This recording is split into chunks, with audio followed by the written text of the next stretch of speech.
In the year 2326, the rugged cliffs of Mount Sirak become a deadly hunting ground. Second Lieutenant Kim Tae-ju is sprinting for his life. His own military squad is hot on his heels, screaming that if he escapes, they are all dead meat. The betrayal hits hard, turning once loyal comrades into a ruthless execution squad. Lungs burning and mind racing, the breathless soldier crashes through the thick brush, desperately wondering what he even did to trigger this sudden mutiny. The poor guy hasn't committed treason or stolen military secrets. Sadly, his fragile body is about to make a clean escape totally impossible.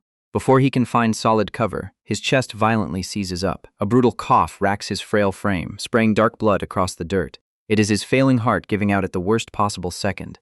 The helpless fugitive drops to his knees right at the edge of a sheer cliff. His pursuers finally box him in, cutting off any hope of survival. First Lieutenant Jang In-dong, his commanding officer, strolls up with a sickening grin to mock the bloody seizure. To this awakened platoon leader, Tae-ju is nothing but a pathetic mana rejecter whose useless existence offends them all. Spitting out his own life force, the cornered outcast demands to know why his brothers in arms are doing this. The sadistic lieutenant simply scoffs. "A rejecter like you should have died a long time ago, like the trash you are." Then, drawing his gleaming steel, Jang slips the real reason for the execution. Tae-ju survived to the age of 29, which greatly annoyed a very powerful woman. The brutal truth clicks into place. His own stepmother, Honda Mitsui, just paid top dollar to sign his death warrant. Jang smugly warns the doomed rejecter to watch his mouth when speaking of family. Does he really think a crippled officer can fight back? The traitorous commander brings his heavy blade crashing down. His eyes flare with lethal mana as he delivers his final order: die. The cold steel tears right through flesh and bone, painting the dusk air crimson. The vicious strike sends Tae-ju plummeting backwards over the jagged lip of Mount Siorak. Watching the broken soldier disappear into the endless gorge, Jang smirks. With this pathetic nuisance out of the way, Lady Mitsui's spoiled sons have an unobstructed path to inherit the wealthy Paju domain. It is a calculated assassination. See, to truly grasp why a stepmother would eagerly butcher her own kin, you have to rewind 3 centuries to an ordinary afternoon in 2026. Without warning, a total solar eclipse plunged the world into pitch blackness. Then, a blinding pillar of raw mana crashed down from the heavens. This cosmic energy wasn't a blessing, it was a global plague. 90% of humanity dropped dead in the streets. Civilization collapsed overnight. Fast forward back to the harsh reality of 2326. The traumatized survivors eventually adapted to the hostile energy and rebuilt their society, only to wage brutal new wars against mutated magical beasts. To survive, mankind forged ruthless hierarchy based strictly on mana aptitude. Standing at the apex is Tae-ju's father, Brigadier General Kim Ung-bang, a fearsome awakener master. Yet his eldest boy sits at the absolute bottom of the food chain. Being a mana rejecter makes Tae-ju a disgraced outcast, slowly dying as the world's ambient magic rots his insides. He was branded a terminally ill parasite and discarded like a defective weapon. Who survives a plummet like that? By all accounts, his life should be over. Except hitting the bottom of that rocky ravine isn't his final destination. Instead of a muddy grave, the bleeding fugitive drifts into a surreal, starry dimension. Ethereal neon skyscrapers blend bizarrely with ancient martial arts pagodas, all hanging upside down in the cosmos. Before the bewildered youth can even process this freaky afterlife, an unseen old man chuckles in the darkness. The mysterious stranger muses about failing to ascend to the immortal realm, then cheerfully addresses the floating corpse. "Do you happen to know where we are?" Floating in the starry abyss, the bewildered lieutenant cracks his eyes open. He isn't dead. Instead of a muddy grave, he finds himself suspended in a surreal cosmic ocean. An ancient martial artist strolls across the upside-down heavens, using deep green energy to effortlessly haul the broken soldier to his feet. Staring at the boy's face, the mysterious phantom chuckles in sudden recognition. This isn't just some random wandering ghost. He is Tang Gunak, the legendary absolute poison demon. As the fearsome patriarch of the Sichuan Tang clan, this ancient master stood at the very pinnacle of lethal toxins and hidden blades. See, centuries ago, a vicious demonic cult nearly swallowed the entire martial world in endless flames. Gunak didn't just fight them off, he utterly melted the heavenly demon with a single handful of terrifying toxic powder. The Poison King reigned supreme over the blood-soaked Marim. In his twilight years, the unrivaled patriarch isolated himself deep in the misty mountains.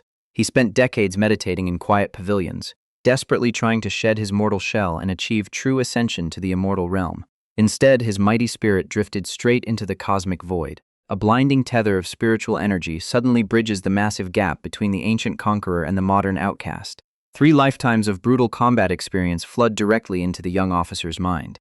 Gasping for air, Tae-ju realizes the terrifying truth. This legendary demon shares his exact same soul. Reading the boy's mind right back, the bearded phantom frowns at the tragic flood of memories. How could a vessel with his limitless potential be treated like complete garbage? Gunak watches the frail youth suffer years of relentless mockery just for being born a cursed mana rejector. But in this shared mental mindscape, absolute power doesn't rely on Earth's corrupted magic. Standing tall within the cosmic reflection, the ancient patriarch offers the bruised outcast a spectacular deal. Take my experience and knowledge, Gunak commands. He promises that with his ruthless martial arts, this pathetic existence ends today. You too shall become the absolute master of your world, the ancient patriarch commands, blasting his immense spiritual legacy directly into the boy's soul. A blinding flash of cosmic energy shatters the starry void, and the bruised officer snaps awake back on the floor of the mutant ravine. The phantom's final blessing echoes through the trees as harsh reality sets in. Groaning in intense agony, the bleeding fugitive digs his battered fingers deep into the dirt. He totally expects his massive chest wound to finish him off, but 3 centuries of lethal marine secrets are still burning bright in his brain. The legendary poison demon wasn't just some dying hallucination. If he acts fast, this forbidden martial knowledge might actually save his miserable life. To cheat death right now, Taeju must activate the primordial chaos poison spirit arts, a terrifying cultivation method that converts deadly toxins into raw physical power. Fortunately, this overgrown mutant forest is absolutely crawling with lethal venomous flora. Desperate times call for insane survival tactics, and honestly, I totally respect the brutal hustle. The dying soldier rips a thick handful of toxic weeds straight from the soil and aggressively shoves them into his bloody mouth. As the deadly sap hits his failing system, he immediately begins forging a poison core to bypass his ruined heart. Brilliant emerald energy violently surges through his veins, reconstructing his frail flesh from the inside out and severing his cursed fate forever. His gaze flares with terrifying, toxic light. The pathetic mana rejector is officially dead, and this newborn demon is absolutely ready to hunt down Lieutenant Jang. Under the moon, a frantic search party combs the treacherous ravine. Jang In-dong, the backstabbing platoon leader, paces impatiently, furious that his men haven't located one corpse yet. Hasn't this trash caused enough problems? Then a flashlight beam halts on a lone figure. It's Kim Tae-ju, and the kid is definitely alive. The squad freezes in their tracks. Something feels deeply wrong. A venomous green aura violently erupts from the boy's body, swirling into the night sky. See, our newborn poison demon isn't scraping together mana. He is gorging on pure toxic essence. Outraged that a known reject is pulling this trick, In-dong orders his immediate execution. An armored grunt eagerly charges in, swinging his heavy steel baton down for a fatal skull crusher. That is his final mistake. Taeju's eyes snap open with predator precision, and he doesn't even flinch. With a devastating parry, he detonates a shockwave of virulent green energy, effortlessly blasting the attacker backward into the trees. Standing tall amidst the swirling dust, Taeju ignores the gasping soldiers to inspect his own glowing hand. The emerald fire dances across his skin, warm and intoxicating. Is this really internal energy? After a lifetime of being powerless, the sensation is absolutely euphoric. As he tightly clenches his fist, the raw, lethal power hums in response. Oh yeah. With this overwhelming strength, his days of being a helpless victim are completely over. He can finally settle his debts with the cowards who left him to die. He flashes the terrified squad a bone-chilling smirk, casually welcoming them back. Who doesn't love a wholesome family reunion? His enemies might have dug him a grave, but they forgot to check if he actually stayed in it. Except In-dong merely scoffs, his brief panic dissolving into arrogant amusement. He mistakenly assumes Taeju just stumbled into a late awakening. But true masters possess a unique tattoo. Since this kid's skin is totally bare, In-dong pegs him as a worthless beginner. He is about to learn exactly how deadly a bad guess can be. In-dong sneers at his former victim, smugly asking if the worthless trash has any last words prepared. But Taeju remains completely unfazed by the overwhelming numbers. Instead of drawing a proper weapon to defend himself, he casually slots 3 ordinary golden coins between his bare knuckles. He is about to make them regret everything. Infused with raw, venomous power, the newborn demon vows to return their murderous favor with extreme interest. The armed grunts just laugh off his makeshift brass knuckles, naturally assuming the steep fall scrambled his brains. Barking a ruthless execution order, the backstabbing lieutenant sends his entire squad charging forward. As the steel blades close in, time seems to freeze. How is Taeju so relaxed during his first real fight? An icy, unnatural calm washes over his mind as the ancient memories of Tonggunak surface. The absolute poison demon's lethal instincts seamlessly merge with his own physical reflexes. With a devastating flick of his wrist, Taeju unleashes his secret dagger arts.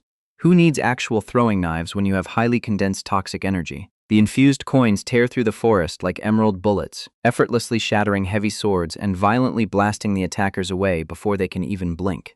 Blurring past the falling grunts, our awakened menace closes the gap to his main target in a single flash. He concentrates his swirling toxic core into one blindingly bright fist, slamming a brutal blood-stained poison palm directly into In-dong's chest. The devastating strike instantly detonates a massive shockwave of virulent force.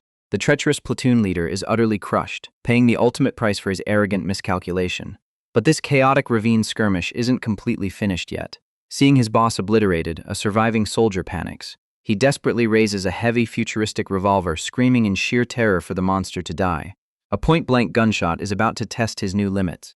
The frantic grunt yanks the trigger, unleashing a heavy energy blast point-blank at Taeju's face. But mundane firearms are a complete joke against a true martial artist. The explosive projectile is instantly swallowed by a violent eruption of toxic aura. A massive shockwave rebounds off the shield, violently launching the shooter backward into the dirt. Strolling calmly through the settling dust, the newborn demon casually criticizes the sluggish attack.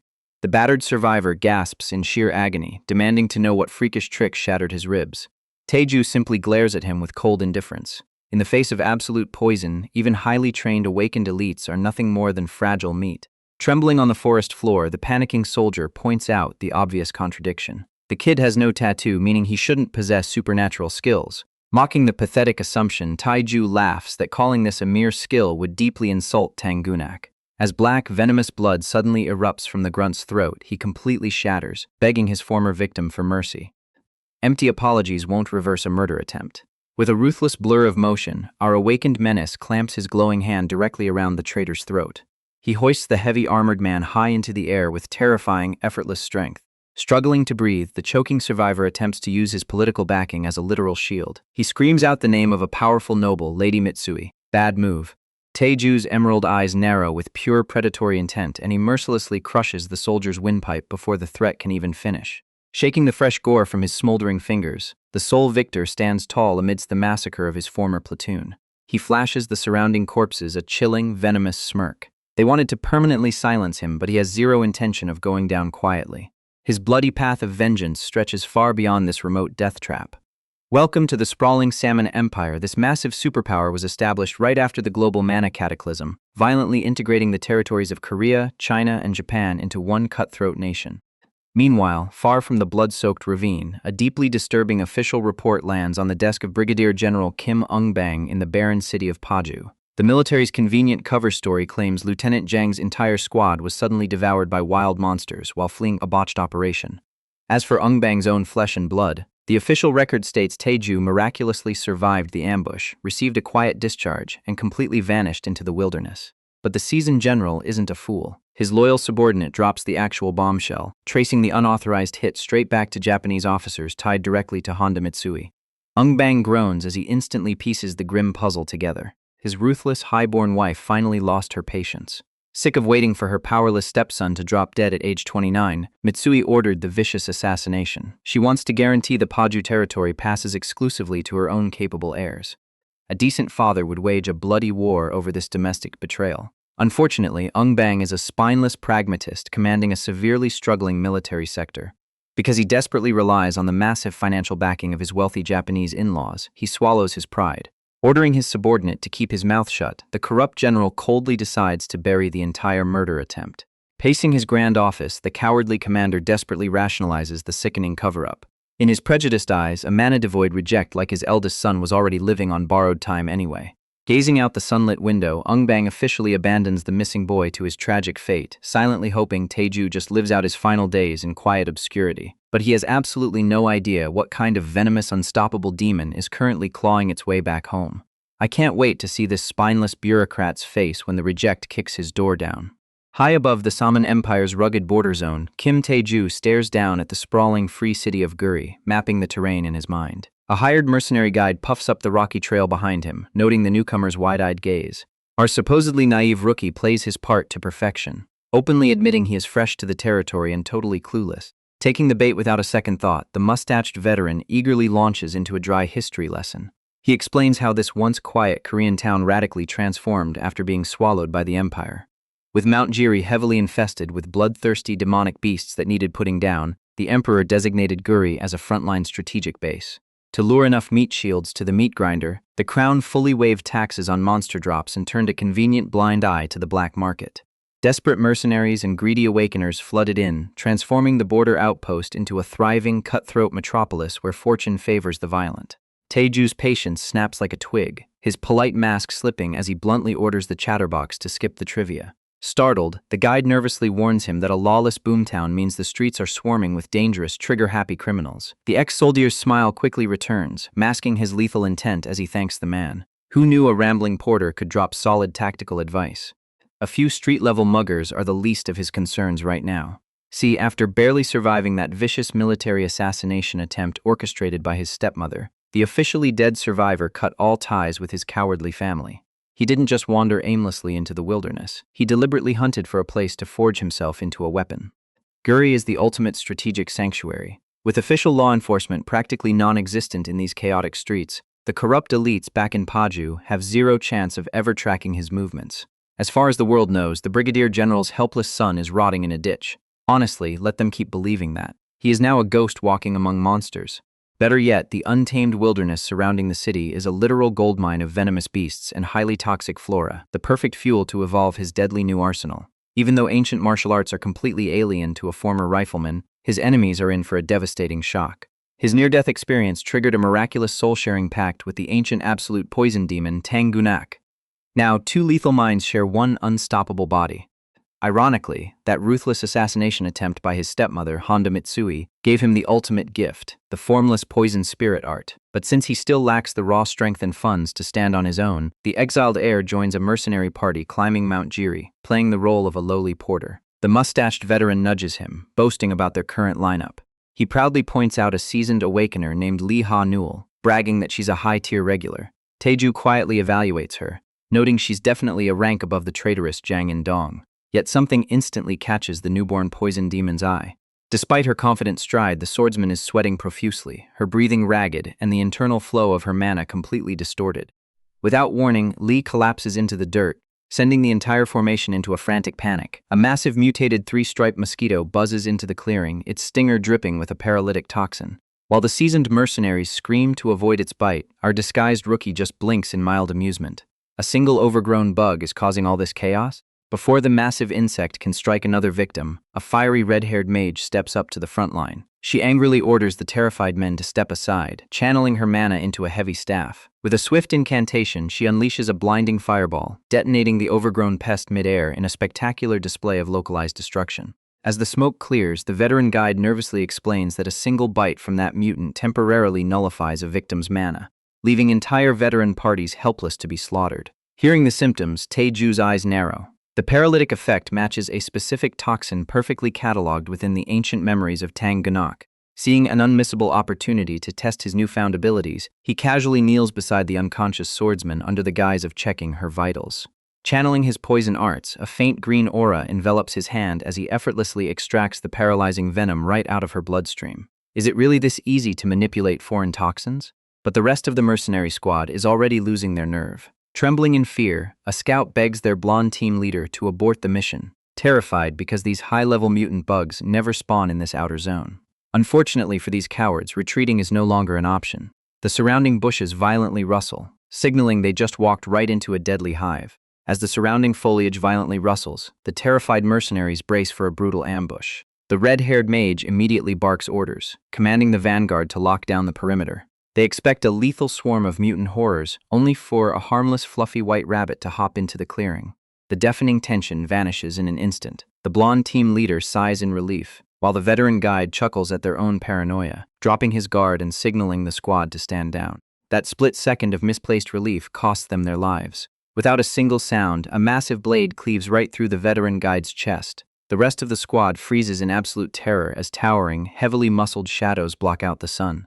They haven't stumbled into a bug hive, they've been flanked by a brutal raiding party of orcs. The massive greenskins violently charge into the clearing, completely shattering the mercenaries' fragile defensive line with overwhelming physical force. Knowing her entire squad is about to be slaughtered, the fierce caster steps up. Igniting her heavy staff with a swirling inferno, she orders the surviving porters to grab the casualties and run for their lives. But our disguised poison demon has zero intention of retreating. Kneeling calmly beside the paralyzed swordsman, Taeju tells the panicked rear guard to go on ahead without him.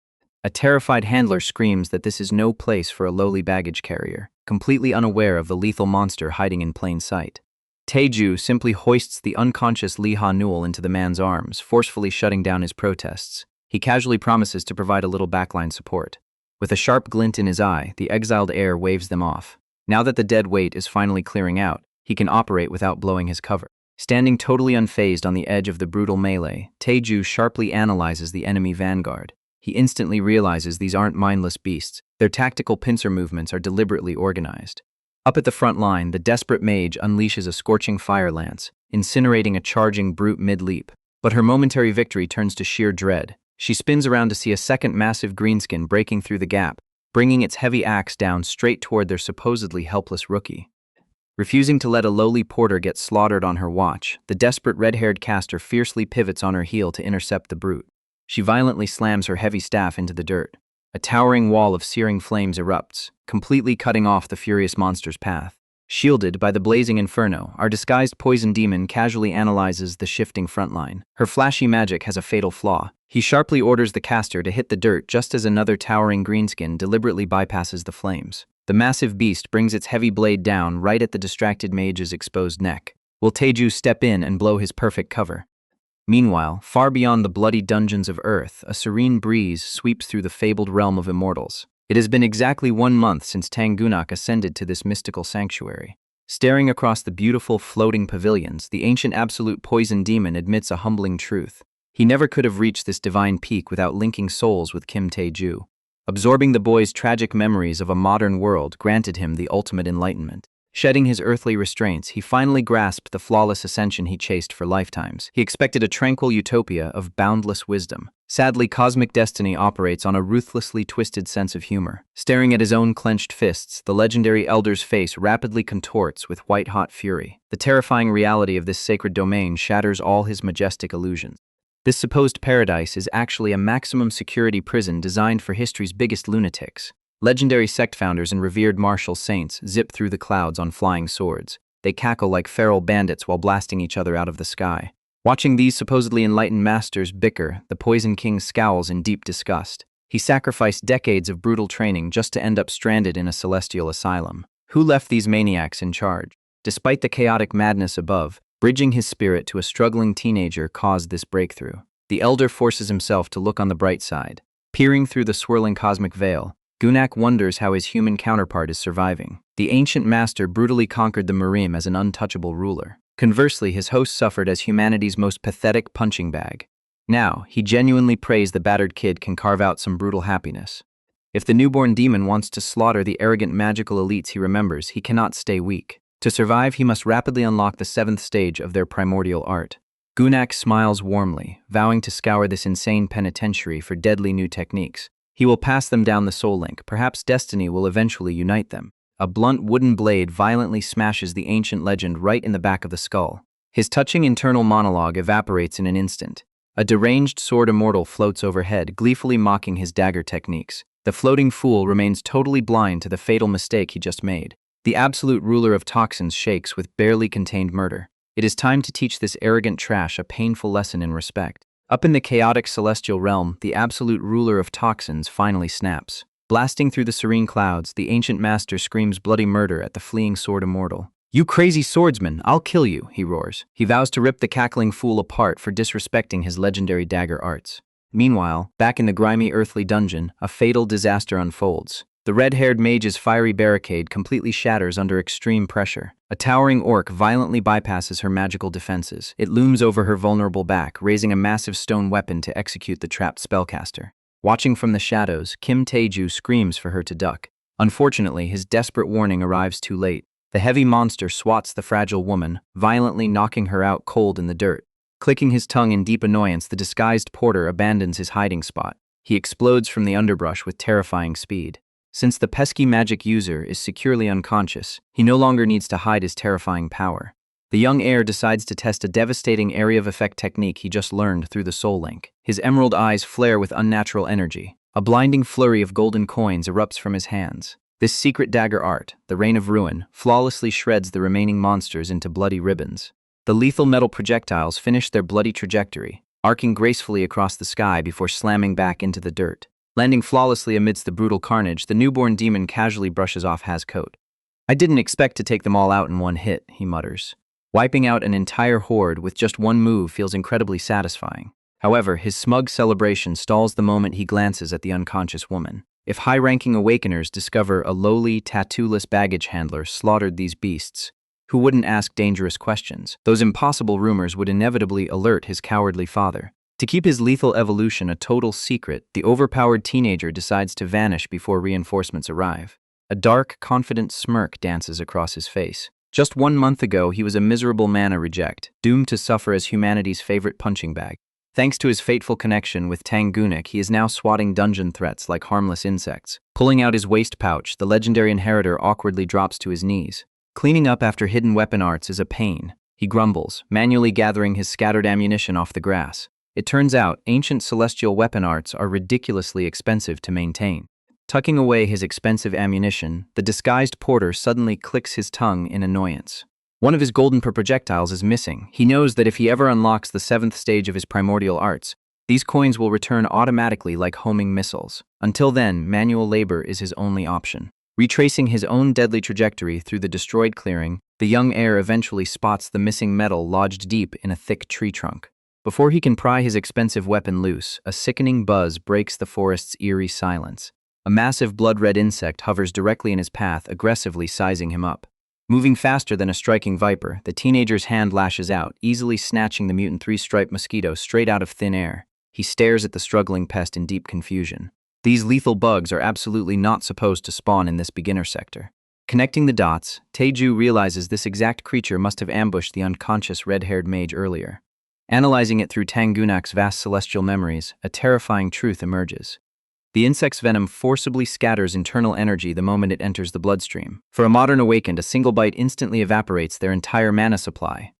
It operates exactly like the dreaded energy-dispersing poison that once terrorized the ancient Merim. Here on Earth, modern awakeners are completely defenseless against this specific venom. Science has utterly failed to synthesize a cure, leaving hunters entirely dependent on bulky protective gear. Fortunately, the absolute ruler of toxins practically wrote the book on biochemical warfare. If the overpowered teenager can just reverse engineer the insect's biological makeup, he can easily substitute the ancient Merim ingredients with modern terrestrial herbs. To identify its exact chemical properties, the newborn demon makes a thoroughly disgusting choice. Without a single second of hesitation, he pops the live, venomous mutant straight into his mouth and swallows it whole. A greedy smirk quickly spreads across his face as the toxin hits his tongue. The structure is perfectly compatible with earthly flora. He can absolutely synthesize a cure, and monopolizing that exclusive antidote will make him obscenely wealthy. His lucrative daydreams of building a pharmaceutical empire are violently interrupted. Heavy, earth-shaking footsteps vibrate through the forest dirt, completely shattering his good mood. A towering elite orc carrying a massive blood-stained executioner's axe dramatically emerges from the dense underbrush. Regular grunts are one thing, but a monster of this terrifying caliber has absolutely no business spawning in this low-level zone. It looks like his brutal survival test is far from over. The massive monster's glowing red eye locks onto the disguised porter. Surviving this brutal anomaly is his only ticket out alive. The hulking monstrosity eclipses the sun, fixing its glowing crimson eyes directly on our favorite reborn CEO. Evolving way past your average mindless beast, this creature actually speaks, coldly grunting, "Human kill." Staring up at the towering threat, Taeju realizes he's trapped with an awakened elite, a mutated freak he's only ever read about in theory. Why on earth is an apex predator hunting in a supposedly safe, dormant zone? Unfortunately, there's absolutely zero time for a biology lesson right now. The muscle-bound brute lunges forward, bringing its massive battle axe down with enough sheer force to cleave a mountain. The executive barely leaps backward as the colossal steel head violently craters the earth, ripping a trench through the soil and kicking up a blinding cloud of pulverized rock. Judging by that earth-shattering shockwave alone, this overgrown pig easily rivals an expert-rank awakener. Knowing his standard martial arts won't even scratch that ridiculously thick hide, the newborn poison demon decides to test the waters before committing to close combat. He channels his lethal aura and hurls a rapid-fire volley of golden coins like armor-piercing throwing knives. The improvised projectiles streak through the forest, striking the charging orc dead center with a blinding flash of kinetic energy. But instead of tearing through flesh and bone, the reinforced gold violently shatters into useless shrapnel against the monster's ironclad skin. Landing safely in the dirt, Taeju's expression immediately darkens. "Even single flash, the strongest of my hidden weapon arts, doesn't work," he mutters. If a highly focused strike can't pierce its dense muscle, a widespread scatter attack would just be a total joke. He desperately needs something far more sinister to crack this armored shell. The beast roars, snapping him out of his tactical reverie. Cursing his own hesitation, the young heir breaks into a cold sweat. What am I doing with an enemy right in front of me? Seriously, who overthinks a failed opening move during a deathmatch? Tangunak would definitely roll in his grave seeing his successor act this pathetic. Wiping out those low-level grunts earlier made him way too cocky, but that stops right now. It's time to stop playing fair and start fighting dirty. Surging with highly concentrated toxic energy, his hands erupt in a sickening green aura. If brute force steel can't cut this giant freak, he'll just have to rot it from the inside out. Swearing to violently crush anything that dares to block his path, Taeju fully embraces the lethal legacy of his past life. Forming a swirling vortex of highly concentrated toxicity, he prepares his most devastating martial art, the blood-stained poison palm. As the roaring elite brings its colossal axe crashing down, the agile young executive slips inside its guard, slamming his glowing emerald strike dead center into the beast's chest. Unfortunately, this frail modern body isn't built to handle that kind of kinetic impact. Escaping the blast zone is completely impossible. The massive physical recoil instantly shatters his internal defenses. Blood erupts from the CEO's mouth. Moments later, a catastrophic pillar of corrosive green energy detonates straight through the forest canopy. Yet, as the toxic smoke clears, his worst nightmare stands completely unfazed. The overgrown freak merely glares down at the kneeling heir like he's just a pathetic little insect. His strike was way too shallow. Cursing his weak physique, the desperate martial artist realizes he couldn't rot the creature's vital organs. He'll just have to strike again and again. Before he can launch round 2, the beast raises its weapon for a brutal executioner's chop, only for a blinding flash of crimson energy to violently dice the air. Taeju watches in utter disbelief as the colossal elite is effortlessly shredded to pieces by lightning-fast sword strikes. Seriously, slicing an armored apex predator like cheap tofu requires unimaginable strength. Whoever just intervened is undeniably a master-rank fighter. As the giant carcass dissolves into black ash, the swordsman casually sheathes his blade. It's Jang In-dong. This traitorous platoon leader deliberately abandoned their squad to die. What is he doing back here? The young heir barely has a second to formulate an alibi before the veteran officer spots the mountain of slaughtered grunts nearby. The corrupt commander's eyes narrow into a lethally suspicious glare. Noting the blatant lack of magical tattoos on the boy's face, he coldly demands to know how an unawakened piece of trash managed to massacre a monster pack single-handedly. Caught completely off guard by his so-called savior, our reborn CEO nervously swallows dry. His real nightmare has just begun. Staring down the barrel of a master-rank awakener, Taeju realizes he needs to choose his words extremely carefully. This condescending powerhouse demands to know his exact identity. One wrong move means instant decapitation. But before the young heir can spin a lie, a familiar mustache bursts through the trees. His porter contact frantically shouts, checking if his precious cargo survived the slaughter. Recognizing the imposing swordsman, the panicked newcomer bows respectfully. He isn't their traitorous old commander. He's actually the local vigilante leader, arriving fashionably late with his cleanup crew. In the lawless free city of Guri, this master-rank tyrant is one of 3 ruling committee members. They ruthlessly extort heavy tribute from independent workers to guarantee their safety. Nudged by his nervous associate, the reborn Poison King swallows his pride. Playing the utter fool, he bows deeply, introducing himself as a lowly, unawakened luggage carrier. The corrupt chief isn't buying it. He coldly questions how a mere bag boy survived while completely surrounded by slaughtered monsters. Thinking fast, the wily CEO smoothly lies through his teeth. He claims a powerful mage wiped out the entire pack before collapsing from mana exhaustion, leaving him totally defenseless when the mutated elite beast suddenly attacked. Right on cue, the guild's subordinates haul away the unconscious Lee Ha-nul, perfectly corroborating the incredibly convenient alibi. Without any solid proof to the contrary, the vigilante leader casually accepts the wild story, signaling his cleanup crew to pack up and move out. But before vanishing down the forest trail, the tyrant delivers a deeply chilling ultimatum. Flashing a predatory smirk, he warns the newcomer to keep his head down and avoid causing trouble. If they ever cross paths under bad circumstances again, he won't be walking away in one piece. As the squad disappears, the mustached porter breathes a massive sigh of relief. He quickly warns the young executive that the so-called security chief is just a bribe-taking hypocrite who only patrols to protect his mob boss reputation. If you get on his bad side, your life in Guri is officially over. Seriously, who wants to end up on a corrupt official's hit list on day 1? Listening intently, our favorite reborn demon absorbs every grim detail. As the jittery porter packs up their gear, praising their insane luck, Taeju completely tunes out the background noise. It's been an entire month since he hijacked this frail body, but what has he actually accomplished? Beating up a few low-level thugs made him dangerously arrogant, nearly getting him slaughtered today. Swallowing a bitter pill of shame, the reborn executive realizes the great Tangunak would never tolerate such pathetic hesitation. Igniting a fierce emerald aura, his gaze snaps open, burning with ruthless resolve. No more playing the helpless victim. He swears to claw his way to absolute power, no matter who he has to crush. Welcome to the Samhan Empire's free city of Guri, a lawless urban jungle where proper doctors completely refuse to set foot.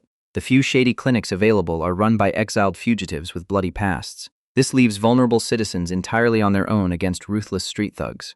To survive the constant bloodshed, the populace relies on independent dispensaries. Here, authorized pharmacists are legally empowered to prescribe and sell autonomous treatments without a doctor's signature. Business is absolutely booming. Seeking to exploit this massive economic loophole, Kim Tae-ju targets the market with his latest creation, an elusive antidote for the deadly variant three-striped mosquito. Crafting this cure was a nightmare. Do you know how hard it is to synthesize venom from absolute scraps? The newborn poison demon spent a grueling month breaking his back as a day laborer just to afford basic materials. Synthesizing the complex formula required agonizing precision, forcing Tae-ju to grind his martial arts relentlessly every night. The brutal effort finally pushed him into the 3-star poison essence stage.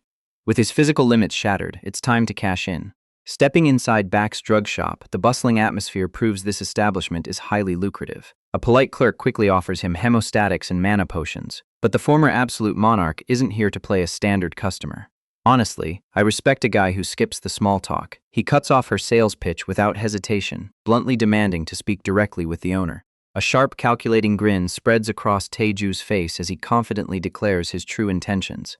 He isn't here to empty his pockets, he's here to fill them. The brazen attitude catches the young clerk completely off guard, leaving her stammering nervously. However, the bold interruption successfully draws the attention of a rugged man working in the back aisle.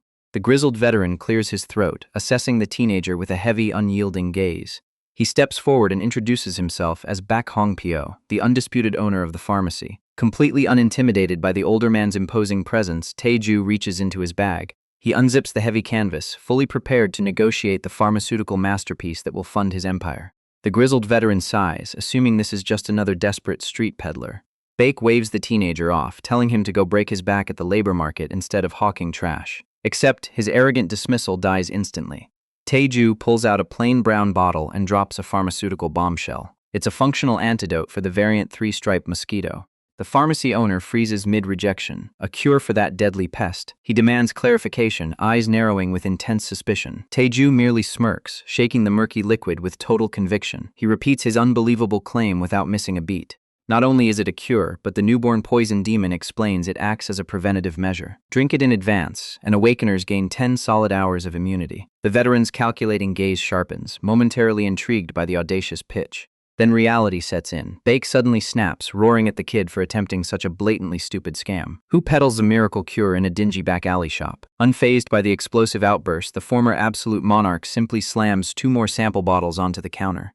I love a protagonist who dictates his own terms. Tae-ju drops his business card with a brutal ultimatum: midnight. If the shop doesn't call by then, he'll hand this lucrative monopoly to their fiercest rival. With a casual wave, he strolls out into the lawless streets, leaving the entire room completely speechless. The bustling dispensary falls dead silent. The heavy tension shatters when a rugged regular steps out of the shadows and snatches up the abandoned sample. This is Park Jin-soo, a veteran raid leader notorious for his severe drug dependency. The armored junkie grins, asking the owner if he actually buys the cocky teenager's massive bluff. Bake reclaims the bottle, his mind racing with the deadly implications. There's only one way to find out if they just struck gold, or if they're about to hunt down a foolish scammer. They have to test it. The veteran pharmacist isn't expecting much, assuming the cocky teenager is just another desperate peddler. But before Bake can properly analyze the murky liquid, his most chaotic customer abruptly takes matters into his own hands. The heavily armored junkie completely ignores the panicked clerk, popping the cap and downing the completely untested medicine in one massive gulp. A terrifying silence fills the room as everyone waits for the reckless raid leader to drop dead like a poisoned rat. Instead, the veteran awakener just blinks. He smacks his lips, visibly disappointed by the lack of a chemical kick. He turns to the shocked owner and blatantly declares the supposed miracle cure is literally just plain water. As a notorious substance abuser, Park absolutely knows his synthetic stimulants.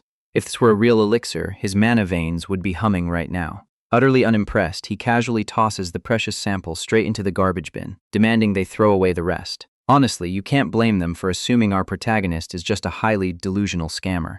Completely unbothered by the dud, the rugged raider drops over 3 million won on his usual pharmacy haul and prepares for an evening hunt to catch mutated frogs. Watching the heavy door swing shut, the grizzled shop owner finally discards the remaining bottles. Synthesizing a functional mosquito antidote from scratch is scientifically impossible, anyway. Hours later, the scene aggressively shifts to the deadly monster-infested outskirts of Guri. The setting sun paints the overgrown wilderness a menacing blood red just as explosive chaos erupts in the thick brush. A vicious, fully grown, mutated beast bursts from the dense tree line, roaring with lethal intent.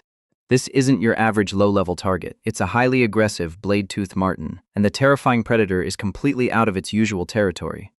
The raid team is caught completely off guard. A panicked party member barely deploys a mana shield in time to block a flurry of razor-sharp crimson slashes. With their defensive line rapidly crumbling, a desperate female awakener steps up to strike back. The exhausted swordswoman violently clashes against the encroaching monsters, screaming that their rear is finally clear for an escape. Tragically, her physical stamina is rapidly fading. The deadly mosquito venom is already coursing through her veins, threatening total paralysis at any second. Park roars for her to hold on, pouring all his strength into finishing off the beast in front of him. A fatal mistake. Distracted by the heavy combat, the veteran raid leader fails to notice a variant mosquito slipping right through his defenses. The nasty pest sinks its stinger directly into his temple. If I get bitten again here, the venom will stack, he realizes with mounting dread. If his mana quickly disperses, a total wipeout for the entire squad is absolutely guaranteed. His protective shield suddenly cracks under the chemical assault. How did an elite squad end up in this absolute nightmare? They specifically wore high-grade anti-insect gear for this zone. See, the predatory martens ambushed them without warning, shredding their reinforced suits like cheap paper. Exposed and bleeding, the vulnerable awakeners were immediately swarmed by a massive horde of mutated mosquitoes. The battered squad frantically tried to fall back. Worse yet, the ferocious beasts aggressively cut off their only escape route, forcing a brutal fight to the death. Back in the bloody present, the veteran raider braces for the grim end. His panicked teammate screams out, "Team leader, watch out, is it curtains for the seasoned awakener?" Except the fatal strike never lands. Park simply blinks, staring ahead in utter bewilderment. A panicked scream from his female squadmate snaps the veteran raid leader back to brutal reality. "Team leader, watch out!" Park Jin-soo gasps, his vision swimming as a lethal blur of claws hurtles directly toward his throat. The vicious white marten unleashes a blinding crimson slash, aiming for an instant kill. The savage beast crashes into Park's defensive magic, completely shattering his shield reinforcement into a shower of brilliant blue shards. Except as the creature rebounds into the air, the seasoned veteran freezes in utter disbelief. The terrifying variant mosquito venom coursing through his veins should have crippled him, yet his mana reserves remain perfectly intact. A mind-bending possibility hits him like a falling safe, forcing him to remember the sketchy, unmarked potion he chugged earlier that morning just to appease a shop clerk. Could that absolute trash-tier liquid actually be a miraculous masterclass cure? The shocking realization completely grounds him as a surge of deadly focus hardens his gaze, signaling that it is finally time to fight back. With violent intent, Park tightens his iron grip around the thick hilt of his heavy broadsword. He intercepts the beast's reckless dive with a blistering upward cleave, his steel glowing with raw, unyielding power. A ferocious, bloodthirsty grin stretches across the raid leader's face. Without that paralyzing poison holding him back, this entire fight is already over. Hours later, the heavy door of Bake's pharmacy violently slams open to reveal the hulking silhouette of the desperate awakener. The grumpy veteran owner tries to shoo him away, but a frantic, wide-eyed Park Jin-soo ruthlessly demands the price of that exact same morning antidote. Slamming his fists down, he screams that he will buy every single drop they have in stock. By the time the sun rises, the crowded streets of the gory market are absolutely overflowing with fresh, bloody raid loot. Vendors loudly shout their daily specials, hawking everything from cheap blade marten meat to high-end custom demonic beast armor, demanding a staggering 50 million won. The local economy is truly thriving on the carnage. Walking through the bustling Guri market, Kim Tae-ju takes in the dazzling sights with a relaxed smile. Honestly, after being cooped up in military outposts and mountain ranges, this chaotic bazaar feels like an entirely new world. He is genuinely glad he took a day off. See, manufacturing that miracle antidote wasn't just a simple mix and match. Reaching the third stage of his poison spirit art was absolutely crucial to perfectly extract the medicinal properties and neutralize the mosquito venom. Without that internal energy control, he would just be brewing more poison. Later that afternoon at Cafe Eden, Baek Hong-pyo practically slams a contract onto the table. The gruff pharmacy owner demands to buy out the entire stock immediately, passionately declaring that this mysterious medicine is going to revolutionize monster hunting. He can't believe he ever doubted the young awakener. Brushing past the apologies, the veteran anxiously asks if this kid can actually supply enough to meet the insane demand. Tae-ju calmly takes a sip of his coffee before casually dropping a massive bomb. He currently has 60,000 bottles ready to ship, and he can instantly ramp up production. Bake eagerly drafts the paperwork, setting a generous wholesale price that guarantees the awakener a staggering 2.7 billion won after taxes. It is a massive payday, especially since the actual cost per bottle is basically loose change. But instead of blindly accepting, the newborn poison demon crosses out the numbers. Slashing his own payout by 30%, Tae-ju offers a one-year exclusive deal that completely blindsides the old man. Why the massive discount? Well, the rumors of the veteran awakener funding a massive local orphanage out of his own pocket are impossible to ignore. Handing the modified contract back, Tae-ju smoothly explains he just wants to support the kids, asking only for a secure manufacturing space in return. The grumpy pharmacist stares at the paperwork with glistening eyes, completely convinced this ruthless poison user is actually a literal saint sent from above. With the monumental supply contract officially sealed and a hefty down payment safely secured, the newborn poison demon finally has a moment to breathe. But a hunter without weapons is just walking monster bait. Eager to upgrade his pathetic arsenal, Tae-ju wades into the chaotic, bustling alleys of the Guri market. He needs high-level gear, and he has the cash to burn. His focused shopping trip derails the second a ridiculously muscular, bald blacksmith loudly flexes his glistening biceps from a nearby stall. The eccentric vendor aggressively pitches his wares, even offering a special discount just because the young awakener is handsome. Thoroughly creeped out by the overly intense vibe, Tae-ju quickly tries to decline the offer and back away. But the burly merchant aggressively refuses to let a paying customer escape. Clamping a massive iron grip hand onto the young awakener's shoulder, he physically drags the terrified teenager into his forge like a captured prisoner. As he gets completely manhandled, a terrifying realization hits the young poison user. Even with his third-stage internal energy actively reinforcing his body, he cannot budge a single inch against this guy's ridiculous strength. There are no awakener tattoos on his skin either. Is this weird, overly friendly meathead actually a concealed martial arts master hiding in plain sight? Once inside the shop, the hulking man proudly gestures to his meticulously arranged display. Tae-ju's lingering skepticism vanishes the second he inspects the gleaming steel. The shields and maces are flawlessly forged, proving this bizarre craftsman is truly a top-tier artisan. He really shouldn't judge a book by its incredibly weird cover. Instantly recognizing the sheer quality, Tae-ju slaps a detailed blueprint onto the wooden counter, confidently demanding 100 identical pieces. The bald blacksmith squints at the unfamiliar schematic for willow leaf flying daggers. Noting the dangerously small, razor-sharp design, he quickly deduces they are meant for precise, lethal throws.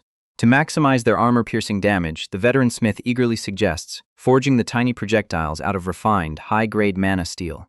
Staring at the complex blueprint, the hulking artisan eagerly accepts the commission. However, the eccentric blacksmith slyly demands a staggering 250 million won for the custom batch, even throwing in a creepy wink to secure the deal. Despite the aggressively uncomfortable flirting, Tae-ju casually slaps down his card to pay the massive fee entirely up front. He knows firsthand that cultivating true, high-level martial arts is a ruthless, unending drain on his wallet. With his lethal offensive projectiles officially ordered, the young awakener turns his sharp focus toward defense. To perfectly mimic his ancient predecessor's unpredictable fighting style, he urgently requires specialized clothing packed with hidden pockets to conceal his volatile vials and blades. See, a true poison user must always remain armed to the teeth. Unfortunately, parading through modern Korea in a traditional flowing martial arts robe would turn him into a total laughingstock. His embarrassing wardrobe dilemma is instantly solved when an enthusiastic beastkin promoter intercepts him on the crowded street. The cheerful girl shoves a glossy promotional flyer into his hands, eagerly advertising a brand new line of premium defensive gear. Flame Boutique is officially rolling out long coats meticulously tailored from high-grade demonic beast leather. Inspecting the sleek, highly durable design, a satisfied smirk crosses the newborn poison demon's face. This modern, reinforced armor is the absolute perfect replacement for an ancient master's robe. Welcome to the free city of Guri. It's a sprawling metropolis where the elite isolate themselves from the chaos of the outside world. Riding an open-air public tram, Army cadet and Bakdu Group heiress Young Yeon-hee glares at a massive island fortress in the distance. She scoffs at the absolute vanity of building castle walls in the year 2325. Disgusting. The wealthy are just hiding away under the cowardly excuse of safety. Her bubbly assistant, Secretary Kim, can't believe they traveled all this way just to go shopping for a jacket. But the stern, silver-haired heiress shuts that assumption down fast. She isn't here for high fashion. She's hunting a custom coat made of Siberian phantom fox fur, an incredibly rare demonic beast material boasting impenetrable defense while miraculously controlling body temperature.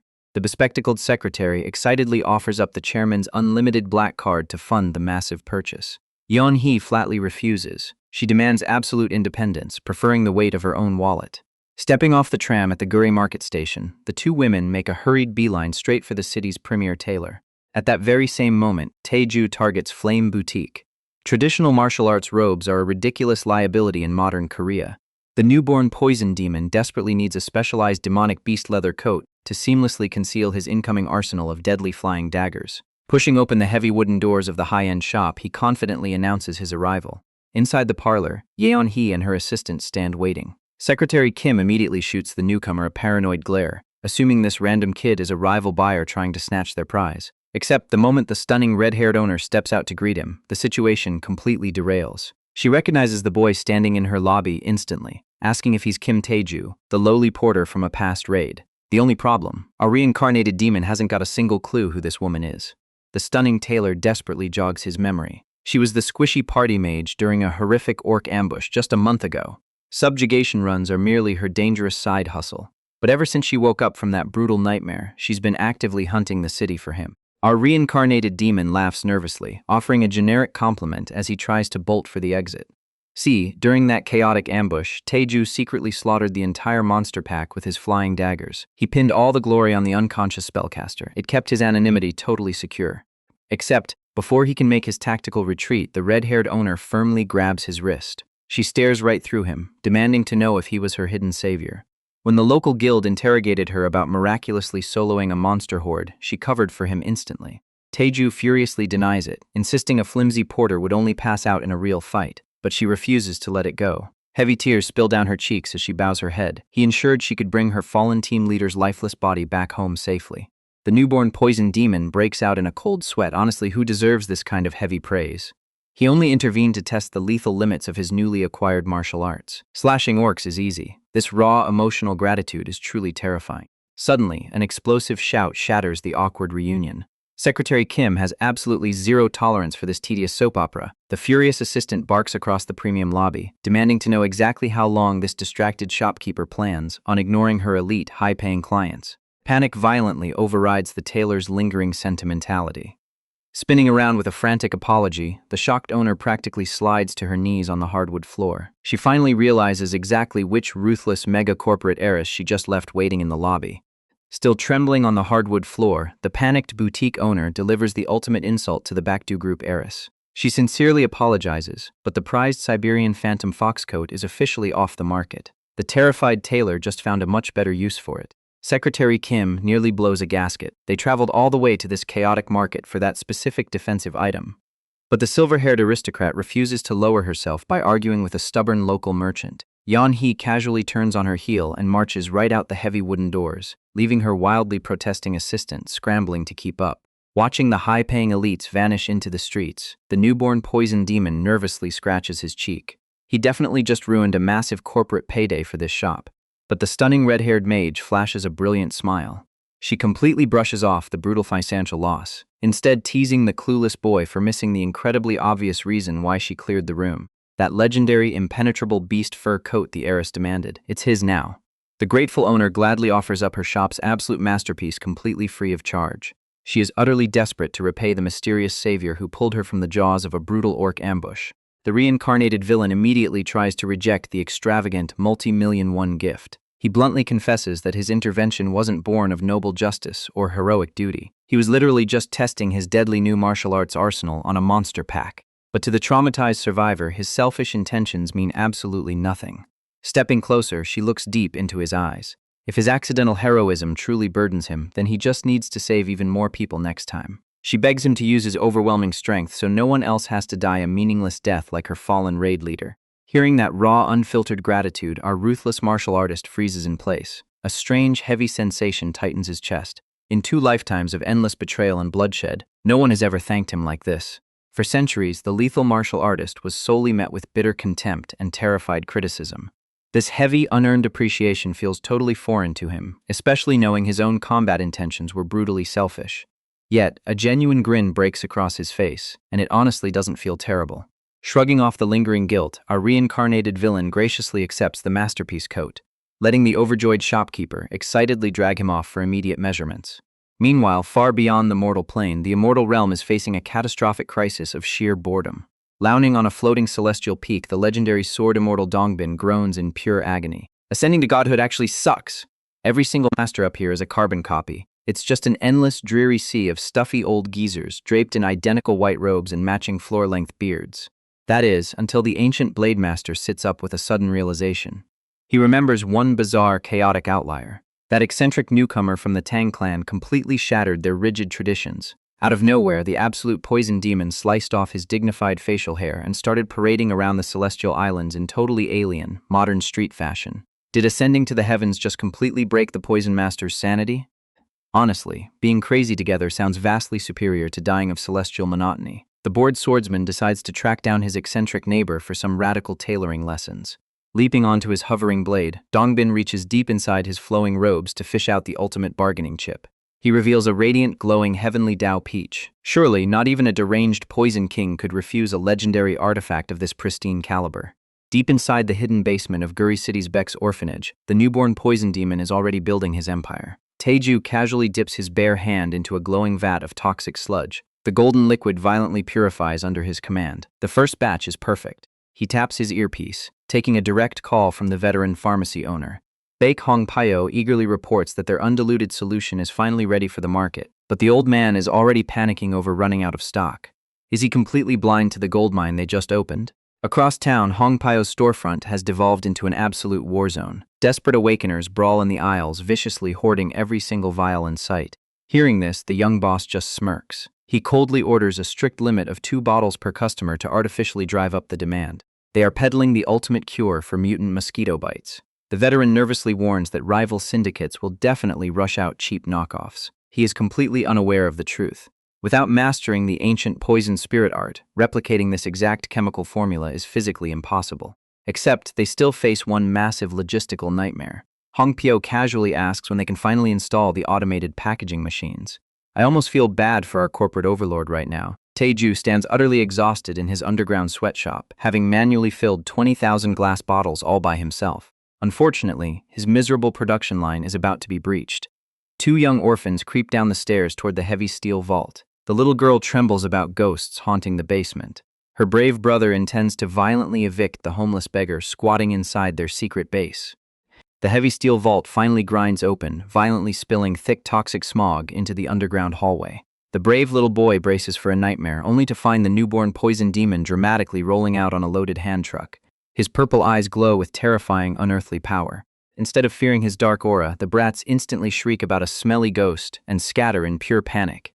They leave the exhausted overlord completely baffled. I mean, sure, our overworked villain hasn't showered in an entire week, but is his toxic stench truly that lethal? Taeju is already stressed about time. A desperate raid leader is begging him to fill a missing spot for an urgent appointment with Boss O. The young boss frantically debates rinsing off first, terrified of ruining his professional reputation. Suddenly, the sharp clack of designer heels interrupts his existential crisis. A stylish young woman confidently steps into the dingy corridor. The screaming orphans aggressively cower behind her skirt as she casually asks if he is her father's new business partner. Taeju quickly confirms his identity to the intruder. The woman politely introduces herself as Baek Seo-yeon, the current manager of Beck's orphanage. She solely came down to investigate the children's wild ghost rumors, completely unfazed that a dangerous awakener is secretly squatting in her restricted basement. Fortunately, she also hands over a sealed cardboard box from the MX weapon shop. The exhausted alchemist eagerly snatches up his highly anticipated prototype. But his tiny victory dies fast when Seo-yeon visibly gags at his foul odor. She forcefully orders the smelly beggar to hit the first-floor showers before leaving. Is he really going to handle weapons while reeking of toxic sludge? Taeju decides to delay his mandatory shower to eagerly inspect the highly anticipated prototype from the MX weapon shop. Popping the cardboard box, he discovers a sleek custom set of throwing daggers resting inside. Except his excitement crashes when he spots a handwritten note. The attached love letter from the burly, bald weaponsmith instantly triggers his gag reflex. Our overworked overlord violently shreds the paper. Fortunately, his irritation vanishes the second he grips the cold steel. The balance is entirely flawless. This modern rendition of the ancient willow leaf flying dagger is razor sharp and perfectly weighted for his lethal throwing techniques.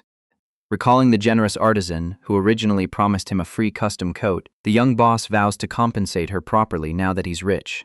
Seriously, he desperately needs to hit those showers before leaving for his big appointment. Shortly after, the newly cleaned alchemist arrives at the lush Jirizan magical beast boundary zone. The veteran raid leader warmly welcomes his last-minute recruit. Boss O quickly assures Tae-ju that he isn't holding up the squad at all. Unfortunately, a hostile beginner named Jang Won-jun aggressively interrupts their polite greeting. With his hand resting dangerously on his katana hilt, the arrogant swordsman demands the lowly porter immediately bow down and beg for forgiveness for arriving last. The newborn poison demon doesn't even flinch. He coldly states he arrived exactly at the promised time, making an apology completely unnecessary. This calm defiance absolutely enrages the entitled rookie. Won-jun scoffs, dismissing Tae-ju as a weak, unawakened civilian adapter. With a cruel sneer, the swordsman draws his glowing blade and threatens to violently slice the defenseless porter into pieces. Tae-ju's patience is wearing razor thin, and his demonic instincts scream to slaughter the arrogant rookie. Boss O frantically begs him to keep the peace, terrified of massive contract penalties. Suppressing his murderous urge, the exhausted alchemist forces out a hollow apology before Won-jun arrogantly sheathes his katana, bragging that the defenseless adapter barely survived. With the squad finally moving out, the young boss quickly analyzes their severely undermanned formation. Only 7 members are present. Tae-ju loudly halts the group to bluntly state their numbers are dangerously low, prompting the hostile swordsman to whirl around in pure fury that a lowly baggage handler dares to question their tactics. Tae-ju refuses to back down, coldly demanding basic safety guarantees for the civilian porters. The entitled rookie completely loses his mind, violently, drawing his glowing blade to explicitly threaten the annoying adapter's life. The dark alchemist instantly catches a fatal slip of the tongue when the swordsman mutters about a dead man walking. Suddenly, a hulking orange-haired awakener named Kwon Dong-seok blocks the strike, mockingly telling his partner to spare the living backpack. The brutal newcomer then ruthlessly threatens to sever Tae-ju's limbs, which is a massive mistake. The poison demon's toxic aura violently flares to life. Why should a supreme overlord endure such vile scumbags? Before Tae-ju can unleash his lethal venom, the squad leader nervously interrupts by ordering everyone to consume their antidotes. Seriously, I'm just waiting for him to melt these arrogant fools. Boss O hands over a familiar glass vial, promising the 2 beginners can easily handle the ferocious blade weasels without needing bulky bug suits. As the squad marches deeper into the wilderness, the young boss casually downs his own mosquito antidote. He fondly recalls the grieving artisan's plea to prevent further tragedies. His golden elixir is doing exactly that. This miraculous creation brings him peace, except a much darker force bruise inside his skull. Tae-ju struggles to suppress an urge to slaughter the arrogant rookies. Why is his patience suddenly so fragile? The answer lies with the ancient absolute poison demon. Tang Gunak's bloodthirsty soul is permanently warping his mortal mind. The legendary villain despises leaving enemies alive. I wouldn't mind if he melted these scumbags here. Instead of resisting, the young overlord embraces his ruthless new instincts. Up ahead, Won-jun continues kissing up to the raid leader. The entitled swordsman loudly mocks the porter, demanding Boss O stick close. The fool is blind to the true danger. Does he really think this boundary zone is a playground? Suddenly, massive glowing red eyes pierce the dense foliage. The squad leader senses a colossal beast silently stalking their undermanned formation. Everyone halts as a ferocious, suffocating killing intent violently locks onto their scent. Deep in the Marine, the once proud Jegal clan estate is reduced to a roaring, inescapable inferno. An ominous figure descends from the smoke-filled sky. His boots barely skim the ground as the terrified head of the Jegal clan, Jegal Chun's, scrambles backward through the smoldering rubble. The old man coughs up soot and blood, screaming at Tang Gunak to explain why he would dare attack one of the esteemed 5 great clans. But the ancient absolute poison demon just sneers at his unbelievable audacity. He knows Jegal Chun's true title, the Thunder Demon, a cowardly traitor who sold his soul to the demonic cult. A sudden barrage of glowing purple swords rains from the heavens, caging the frantic clan leader against the cracked courtyard. The elder desperately cries frame up, leaning hard on his righteous reputation. Tang Gunak has heard this pathetic denial 1,000,000 times before. With a casual flick of his wrist, the poison demon tosses a mangled corpse right at the old man's trembling feet. He introduces the bloody mess as Jegal Chun's beloved son, caught red-handed butchering civilians to harvest their blood essence. I'd say that evidence is literally dead on arrival. Tang Gunak directs his hovering phantom blades forward, his gaze filled with lethal disgust. He absolutely loathes cowards who exploit the weak. Faced with impending execution, the Grand Clan leader instantly abandons his pride, sobbing for mercy in exchange for secrets about the heavenly demon. It is far too late for desperate bargains. Tang Gunak cuts off the pathetic groveling, coldly reminding the traitor of the countless righteous warriors who died dogs' deaths because of his greed. His well of mercy has completely dried up. With one ruthless command, the master unleashes his devastating aura. The purple swords obliterate the begging elder in a blinding flash of destructive energy. Floating away from the burning ruins, Tang Gunak leaves a chilling final promise. He will be sending the heavenly demon to hell right after him. Back in the present-day forest, a pathetic squad of low-level awakeners loudly celebrates their flawless victory over a pack of mutated martens. The arrogant swordsman eagerly harvests the glowing energy crystals, openly mocking Kim Tae-ju for acting like a terrified baggage porter. These fools are blissfully unaware that they only survived this minor skirmish because the disguised poison demons secretly lace their bodies with a potent antidote. Taeju's dark eyes narrow with icy disdain. For a split second, he genuinely contemplates slaughtering the entire ungrateful party right where they stand. But the absolute master of venom quickly reels in his murderous instincts. Dead men walking aren't nearly valuable enough to be the very first blood sacrifices for his newly refined hidden dagger technique. I'd say letting the cursed forest take out the trash for him is a much better plan. Right on cue, the surrounding thicket begins to shake violently. The squad's cocky banter instantly evaporates as a monstrous razor-sharp paw aggressively stomps through the protective tree line. The true apex predator of Jirisan Mountain has officially arrived to crash their pathetic victory parade. There is absolutely zero chance a handful of low-tier swordsmen can survive a genuine monster raid. A colossal red-furred wolf completely shatters the clearing, its jaws dripping with feral hunger. The team's veteran handler practically soils himself, instantly recognizing a demonic beast infamous for massacring anything below a true awakener. But the young successor isn't fazed in the slightest. Smiling like an absolute psychopath, Tae-ju casually tosses his heavy backpack into the trembling old man's arms. It is finally time to stretch his legs. Unfortunately for the screaming grunts, surviving this alpha's raw physical strength isn't even their biggest problem. These ferocious red wolves strictly hunt in mated pairs. The team's leading swordsman frantically swings his katana as the beast's massive partner flawlessly flanks them from the shadows. In a matter of seconds, this so-called professional hunting party goes from arrogant victors to absolute dog food. The arrogant hunters instantly panic as the mutated beasts effortlessly dodge their sloppy attacks. Realizing they are completely outmatched, the squad's lead swordsman immediately turns tail and abandons his comrades. He coldly orders his team to sacrifice the innocent baggage porters as meat shields for his own getaway.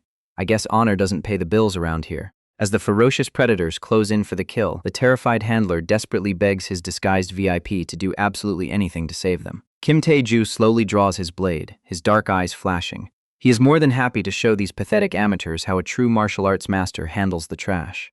Channeling his overwhelming toxic aura, the newborn poison demon unleashes his secret dagger art. A blinding streak of destructive green energy erupts across the chaotic clearing. But Tae-ju isn't aiming at the monsters. The devastating projectile blows straight through the fleeing deserter's skull, instantly executing the arrogant coward before he can take another step. A deafening crash shatters the surrounding forest, dropping the surviving grunts to their trembling knees. Looming like a grim reaper wreathed in venomous flames, Tae-ju glares down at the pathetic ruins of the hunting party. He absolutely despises spineless cowards who exploit the weak just to save their own skins. The disoriented squad leader groggily rubs his bleeding ears, completely failing to process the sudden massacre. How did a useless baggage porter just flip the script? Not only is his veteran swordsman dead on the dirt, but one of the invincible alpha wolves is bleeding out beside him. Taeju's single attack annihilated both targets in one perfectly calculated trajectory.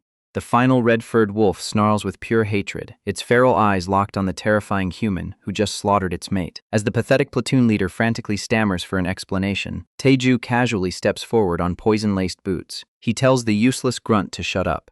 Looming like a toxic grim reaper, Kim Tae-ju glares at the surviving platoon leader. His demonic aura flares as he asks if throwing the weak to the wolves is a regular habit. A quick flashback reveals the ugly truth. These scumbags have a long history of ditching innocent porters to save their own skins during botched raids. Talk about absolute trash. Instead of denying it, the arrogant squad leader actually scoffs. He claims it is perfectly natural for useless grunts to lay down their lives for an esteemed awakener. That twisted logic instantly seals his fate. Deciding it's time for a taste of their own medicine, Tae-ju leaps to the top of a towering rock, leaving the pathetic hunters completely exposed. Looking down at the chaotic clearing, Tae-ju casually orders the terrified squad to do their jobs. He already slaughtered one alpha wolf. They can handle the spare. Jang In-dong furiously grinds his teeth, screaming that a lowly baggage handler will hang for assaulting a licensed professional. When his empty threats fall flat, the cowardly leader instantly changes his tune, desperately offering cash if Tae-ju will just kill the monster. But his pathetic bargaining is violently cut short. Since the traitor refuses to listen, Tae-ju unleashes a razor-sharp streak of energy that cleanly slices off the leader's ear. Tae-ju coldly reminds the bleeding awakener of their strict roles. The porter carries the bags, and the combatants fight. He openly mocks their earlier arrogance, wondering where all that swagger went now that they aren't hunting harmless martens. As the massive beast charges forward with pure feral fury, their karma has finally arrived. With his eyes glowing a sinister green, Kim Tae-ju, the newborn poison demon, dictates the brutal terms of survival. Looking down from the high rocks, he casually orders the treacherous squad to fight the very monster they tried to dump on him. Down below in the dirt, the betraying platoon leader can only stare up in bewildered disbelief. Clutching his freshly sliced ear, Jang In-dong viciously snarls that they will never follow a lowly porter's commands. Sadly for the bold coward, the massive red-furred wolf has a completely different schedule in mind. It eagerly readies a lethal sprint across the gap. Panicking, the disgraced commander draws his katana and frantically screams for his useless team to scatter. That tactical order arrives entirely too late. A massive crimson paw eclipses his vision, swatting the veteran awakener away like a buzzing gnat before he violently crashes through the brush. Nearby, a ginger-haired lackey holds his ringing head, foolishly muttering death threats against Tae-ju instead of watching his back. His tough talk is permanently silenced. A jagged row of colossal fangs clamps securely around the idiot's skull in one fluid motion, lifting him off his feet. Total chaos swiftly consumes the blood-stained clearing. The remaining awakened scramble for their pathetic lives, abandoning their heavy weapons while screaming for anyone to run. The apex predator doesn't even break a sweat, effortlessly outpacing a fleeing blonde support before brutally snapping its jaws shut. With the arrogant traitors reduced to mangled leftovers, the horrific slaughter briefly seems finished. Is its unnatural hunger finally satisfied? I wouldn't bet on it, because the monster's glowing crimson eye locks onto fresh prey, forcing a terrified older civilian to stammer out a desperate plea toward the cliff. Lounging comfortably on the high rocks, Tae-ju clicks his tongue in sheer disappointment at the display. He coldly warns the blood-drenched mutt that crushing a few pieces of garbage shouldn't give it this much unearned confidence. Since the overgrown beast refuses to back down, the dark-haired youth vanishes in a booming shockwave of shattered stone. Plunging toward the enraged beast, the newborn poison demon decides playtime is officially over. Declaring that the overgrown mutt has earned a swift death, he channels his toxic aura. He slams his glowing hands forward, detonating his signature blood-poisoned twin palms. The monstrous apex predator doesn't even have time to whimper before it is entirely vaporized inside a towering pillar of lethal green energy. Watching the devastating spectacle from the sidelines, the older porter is completely dumbfounded. His mind races, piecing the bloody puzzle together. He finally realizes this supposed amateur hasn't just been lucky. He's been hiding monstrous, awakener-level strength behind a simple backpack this entire time. Dusting himself off, Tae-ju casually strolls through the settling dust, cheerfully admitting it feels great to finally stretch his legs.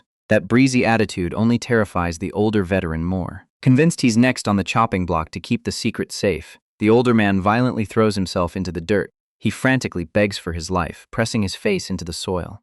Caught completely off guard by the sudden groveling, the dark-haired youth just awkwardly scratches his head. Who could blame the poor guy for panicking? He softly chuckles, promising he has absolutely no intention of murdering a fellow worker. Reassured, the trembling survivor scrambles back onto his feet, eagerly insisting he isn't hurt at all. With the tension broken, Tae-ju flashes a dangerously sharp smile and politely asks for a tiny favor regarding the day's bloody events. Taking the terrifying hint, the veteran violently shakes his head. He immediately swears he suffered a sudden, very convenient bout of total blindness today. Leaving the mangled corpses of the betraying squad rotting on the trail, the duo begins their long descent. Tae-ju doesn't feel a single shred of guilt over letting those cowards become monster food. Fusing the ruthless pride of the absolute poison demon with his current life, he makes a cold vow. He will mercilessly butcher anyone who uses the weak as disposable meat shields to survive. Sometime later, far away from the blood-stained forest, tranquility finally returns. Sunlight gleams warmly off the towering glass facade of the prestigious YJ Pharmacy headquarters, sitting safely inside the fortified walls of Guri Castle. Meanwhile, deep inside the corporate heights of the city, a heavy fist violently craters a boardroom table. The local pharmaceutical cartel is absolutely hemorrhaging cash. With Tae-ju's revolutionary mosquito antidote flying off the shelves, Baek's humble drug shop has completely cornered the market. Desperate to stop the financial bleeding, three rival monopoly bosses hold a ruthless emergency summit to crush the mom-and-pop store before it ruins them. I guess even corporate millionaires hate a little fair competition. The bearded owner of Saijipyeong snarls that their massive conglomerate owns 70% of the city's pharmacies, yet they still can't touch Old Man Baek. Infuriated by the delay, the heavyweight boss of Gurian blames the powerful autonomous committee protecting Baek's orphanage operations. They've all tried and miserably failed to reverse engineer the antidote, and the countdown to bankruptcy is rapidly ticking. Suddenly, the sharp clap of the YJ Pharmacy CEO cuts through the chaotic bickering. Flashing a dangerously calm smile, Jo Hun-seok urges his panicked partners to relax and look at the bigger picture. Sure, their million-dollar corporate labs completely failed to pirate the formula, but he's already moved on to a far more sinister backup plan. Smoothly adjusting his expensive collar, the silver-haired executive declares it's time to do things the old-fashioned, dirty way. With a smug chuckle, he reaches forward and taps a red key on his desk, pulling up a deeply classified background check on their newest enemy. A crisp military portrait of Taeju illuminates the monitor, immediately sending a wave of sheer terror through the bearded executive. He violently flinches, instantly recognizing the dark-haired youth as the eldest son of the legendary Brigadier General Kim. Has this foolish cartel just accidentally declared war on a masterclass awakener's deadly bloodline? The YJ CEO just laughs off that surface-level panic. Waving his hand dismissively, he drops a highly illegal bombshell on the room. See, their target is a pathetic mana rejecter who was brutally exiled from his noble household. Even better, the general's new aristocratic Japanese wife, Honda Mitsui, is actively hunting for an excuse to see her disgraced stepson permanently erased from the world. Hearing about that cliché family drama, the heavyweight boss just bursts out laughing. The YJ CEO plans to leverage that exile, hoping to buy the dark-haired youth's loyalty with cold, hard cash. But if Taeju refuses to surrender his exclusive formula, the silver-haired executive smiles ruthlessly, fully prepared to slaughter the stubborn upstart and bathe the streets in blood. At that exact same time, Imperial military forces are also making their move. As the sun sets over the heavily fortified Mount Jiri Defense Corps, an adjutant marches into the commander's office, dropping a freshly intercepted intelligence file directly onto his desk. Reviewing the detailed background check, Masterclass Lieutenant General Oh Jin-hyung strokes his beard in deep thought. The army desperately needs that revolutionary mosquito antidote for an impending demonic beast wave, but local autonomy laws previously blocked their requisition attempts. Now, however, a massive loophole just opened up. Seeing that the supplier is a former officer and Brigadier General Kim's own flesh and blood, Oh assumes this will be an absolute cakewalk, completely ignorant of the bitter, murderous feud tearing that noble household apart. The confident commander immediately orders his men to call Paju. He expects a father to effortlessly control his disgraced kid, but he's about to trigger a brutally toxic disaster. Back in the real world, inside the heavily fortified Paju territory, Brigadier General Kim Ung-bang hangs up his receiver with a rare smirk. The notoriously cautious commander just got off the line with military top brass, and he can't quite believe the report. I guess everyone has at least one hidden talent, he chuckles. His ruthless wife, Honda Mitsui, stands across his sprawling office, already calculating the profit. Feigning motherly concern, she notes how frail her stepson used to be, eagerly offering to book train tickets to Gure so the newborn millionaire doesn't get scammed. But the general cuts her off cold. Just leave him alone.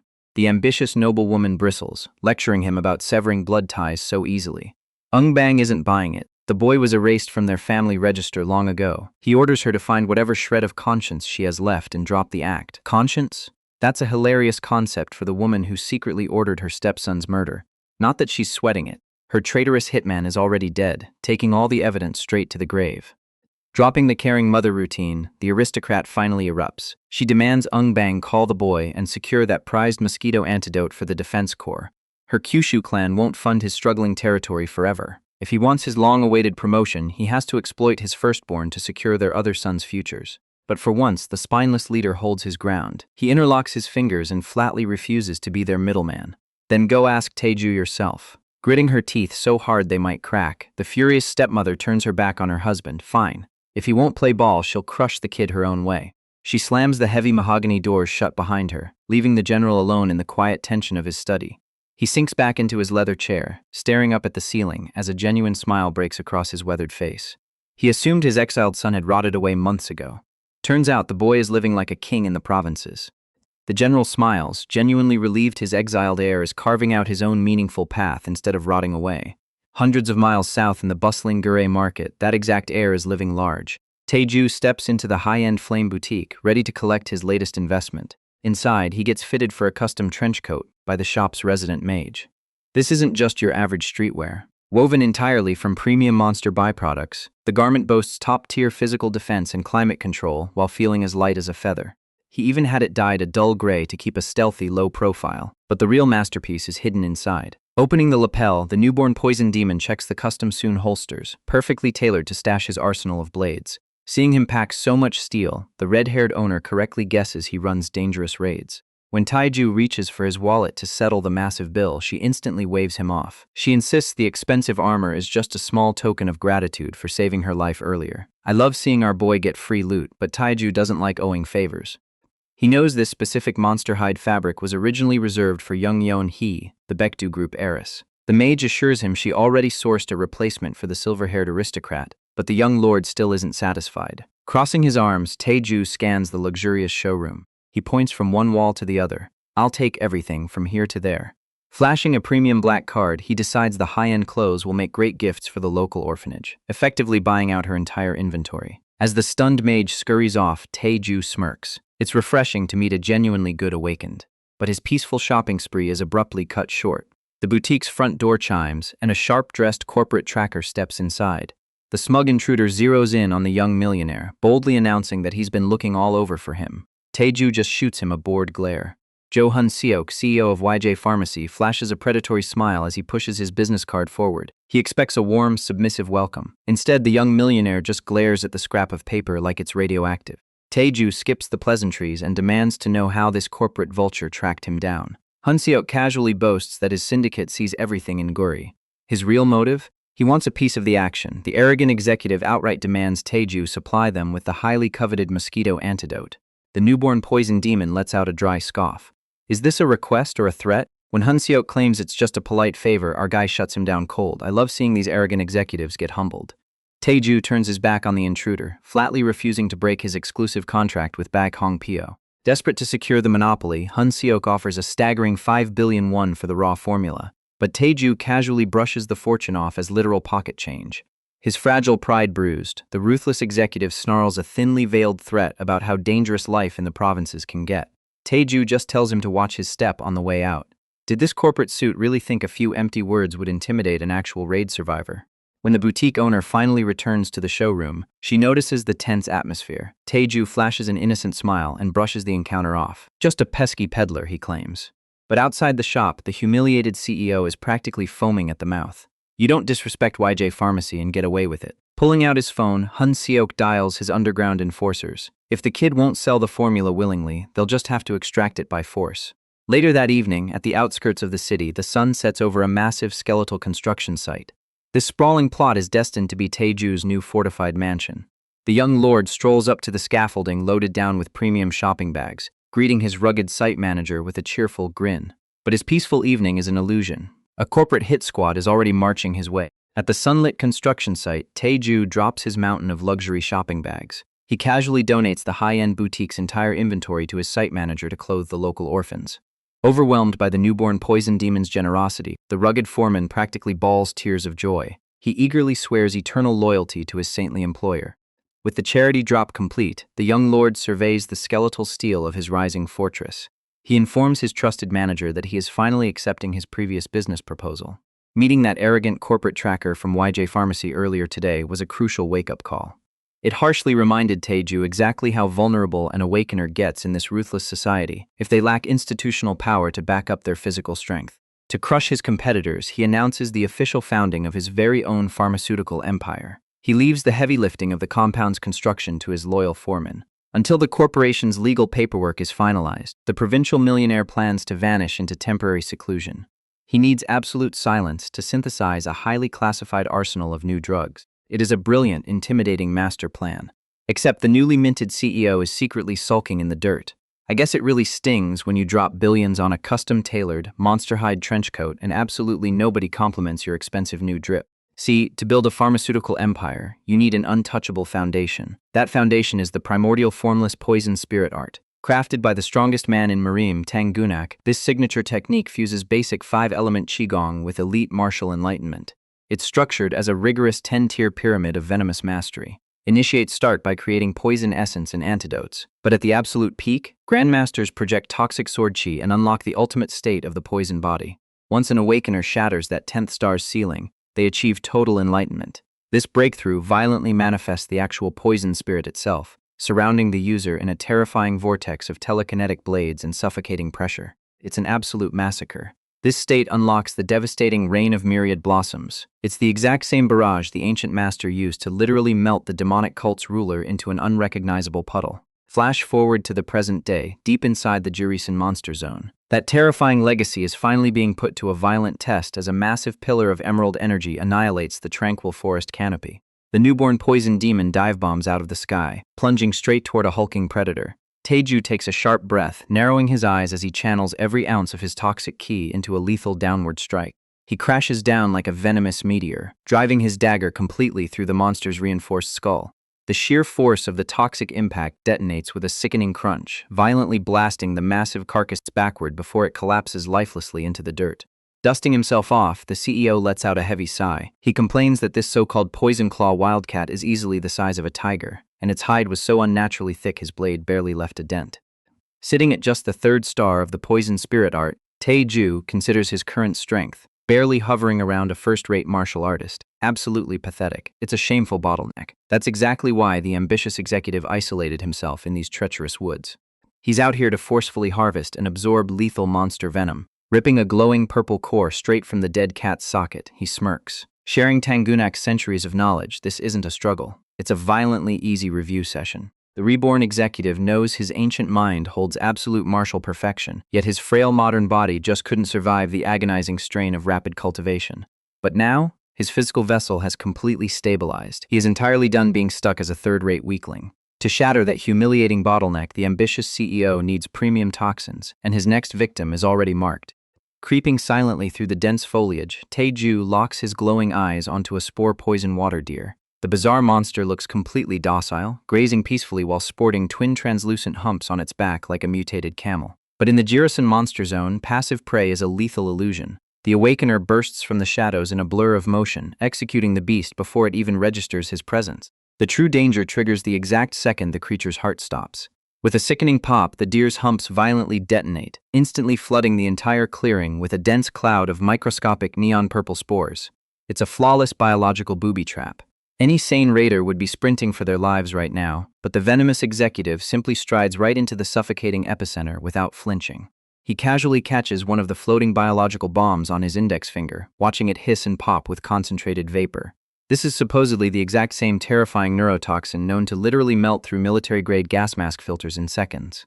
For a standard combatant, it's an agonizing death sentence. But for the ascending poison demon, this highly lethal atmospheric hazard is just a free top-tier buffet. Refusing to let such premium material go to waste, Taeju locks into a martial stance. His eyes flare with blinding emerald light as he forces the ancient spirit art to its absolute limit.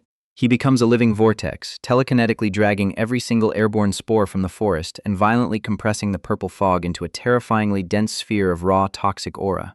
Without a second of hesitation, the CEO ruthlessly slams that concentrated venom core straight into his chest. He grunts through the searing agony, aggressively circulating the hostile poison through his meridians to forcefully convert it into internal ki. After hours of agonizing, sweat-drenched meditation, a massive shockwave of green energy erupts from his body. The barrier shatters. He has finally broken through to the fourth star.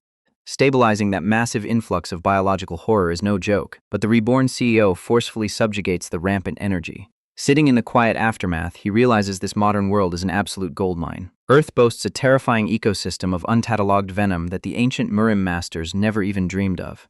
To him, this isn't a hazard, it's an untapped armory. He intends to forcefully harvest and weaponize every single drop to accelerate his brutal ascension. Sudden flashes of his pathetic past life fuel his iron resolve.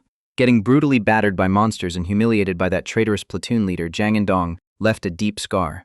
He absolutely refuses to ever be a helpless victim again. Channeling that dark determination, the ascending executive compresses the remaining atmospheric poison into a brilliant emerald sphere, perfectly solidifying his brand-new fourth-star realm. Stretching his stiff muscles over the deer's fresh carcass, Taeju realizes he's been completely isolated in the Jirasan woods far longer than intended.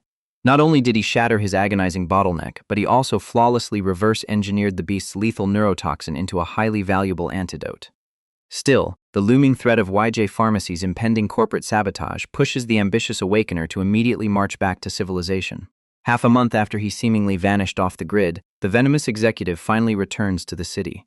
Arriving at Bake's drug shop under the cover of night, he drops his heavy survival pack by the door, ready for a warm welcome. Strolling inside, he casually notes the completely stripped shelves and playfully jokes that business must be absolutely booming. But the suffocating tension in the room kills the humor instantly.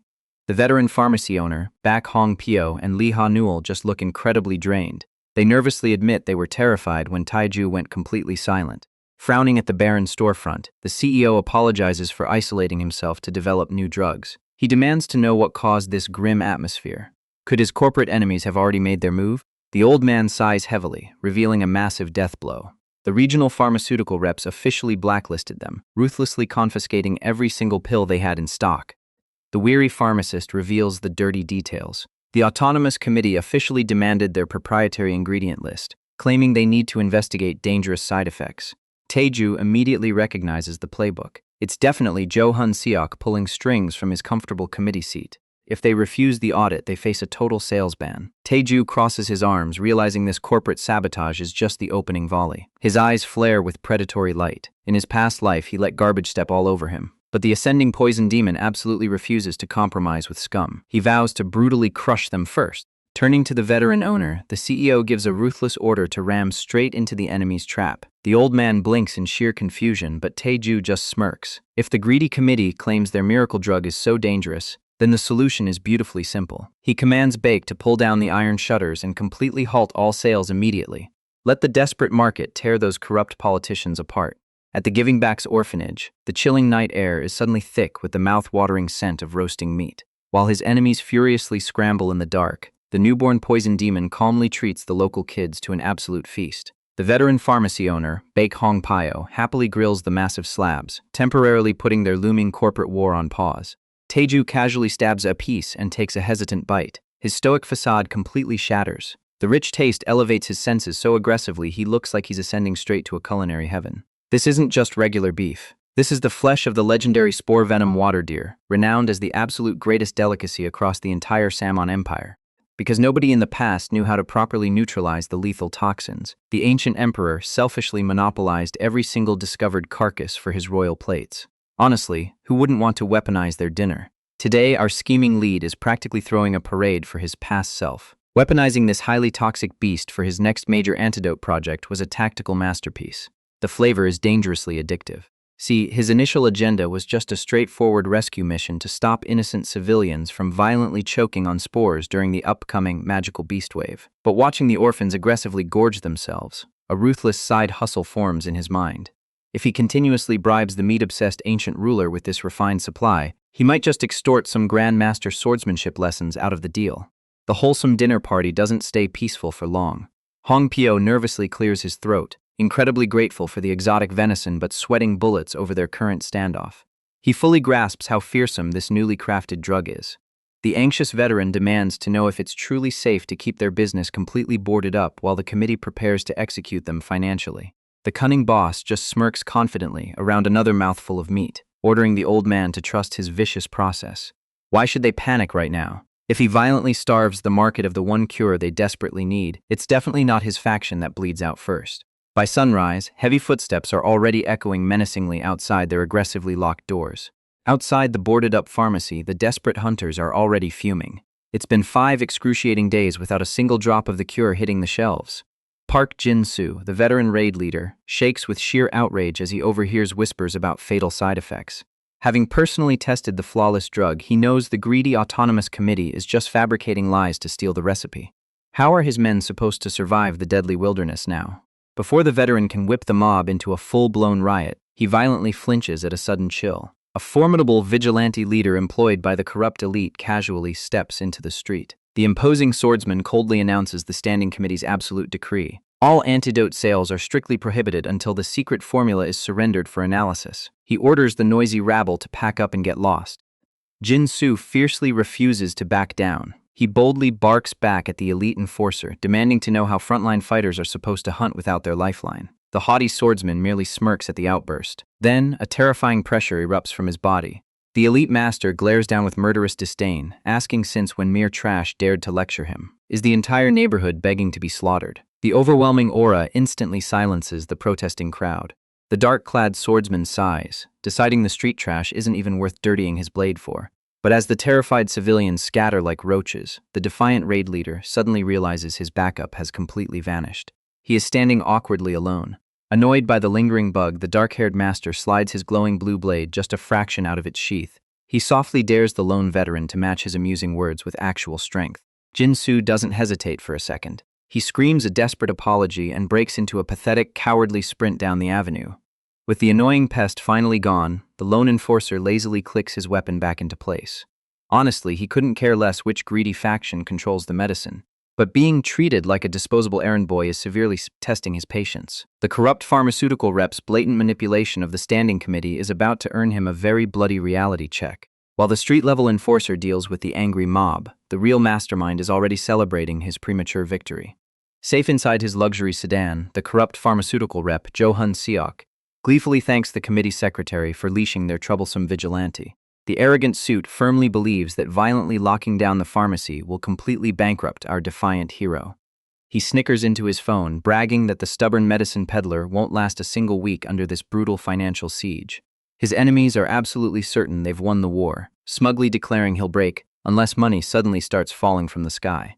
Too bad for the greedy elite, a literal golden monsoon is already brewing inside the Jirisan Defense Corps headquarters. Far from starving in a boarded-up shop, the newborn poison demon comfortably sits across from Lieutenant General Oh Jin-hyung. He casually drops a game-changing military contract on the desk, offering to supply 1 million bottles of the essential cure for a staggering 50 billion won. The imposing military master glares back with glowing predatory purple eyes.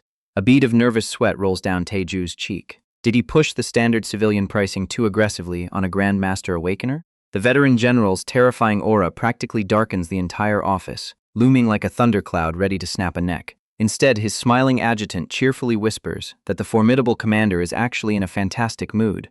Astonished by this ridiculously affordable lifeline for his dying troops, Jin-hyung doesn't hesitate for a second. He immediately barks at his subordinate to wire a massive 25 billion won down payment on the spot. Financial ruin? The cunning pharmacy boss just secured enough liquid capital to fund a literal syndicate war.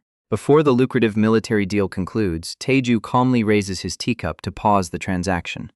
What's a budding business empire without an irresistible upsell? He smoothly announces the upcoming launch of his very own corporation, pulling out a freshly developed, highly classified product to hook his new military whale. Sliding a steaming, beautifully wrapped slab of the toxic water deer meat across the glass table, he softly invites the veteran general to have a taste. The imposing commander's jaw drops at the legendary delicacy, entirely unprepared for the dangerously addictive culinary trap about to spring shut. Assuming this is just some experimental military ration, the imposing commander chews thoughtfully. He admits he's been watching his diet, but the roasted slab is surprisingly decent. That casual praise evaporates the second Taeju reveals the true menu. It's the legendary spore venom water deer. The adjutant practically vibrates with shock, realizing they are casually snacking on a divine delicacy originally reserved exclusively for the emperor himself.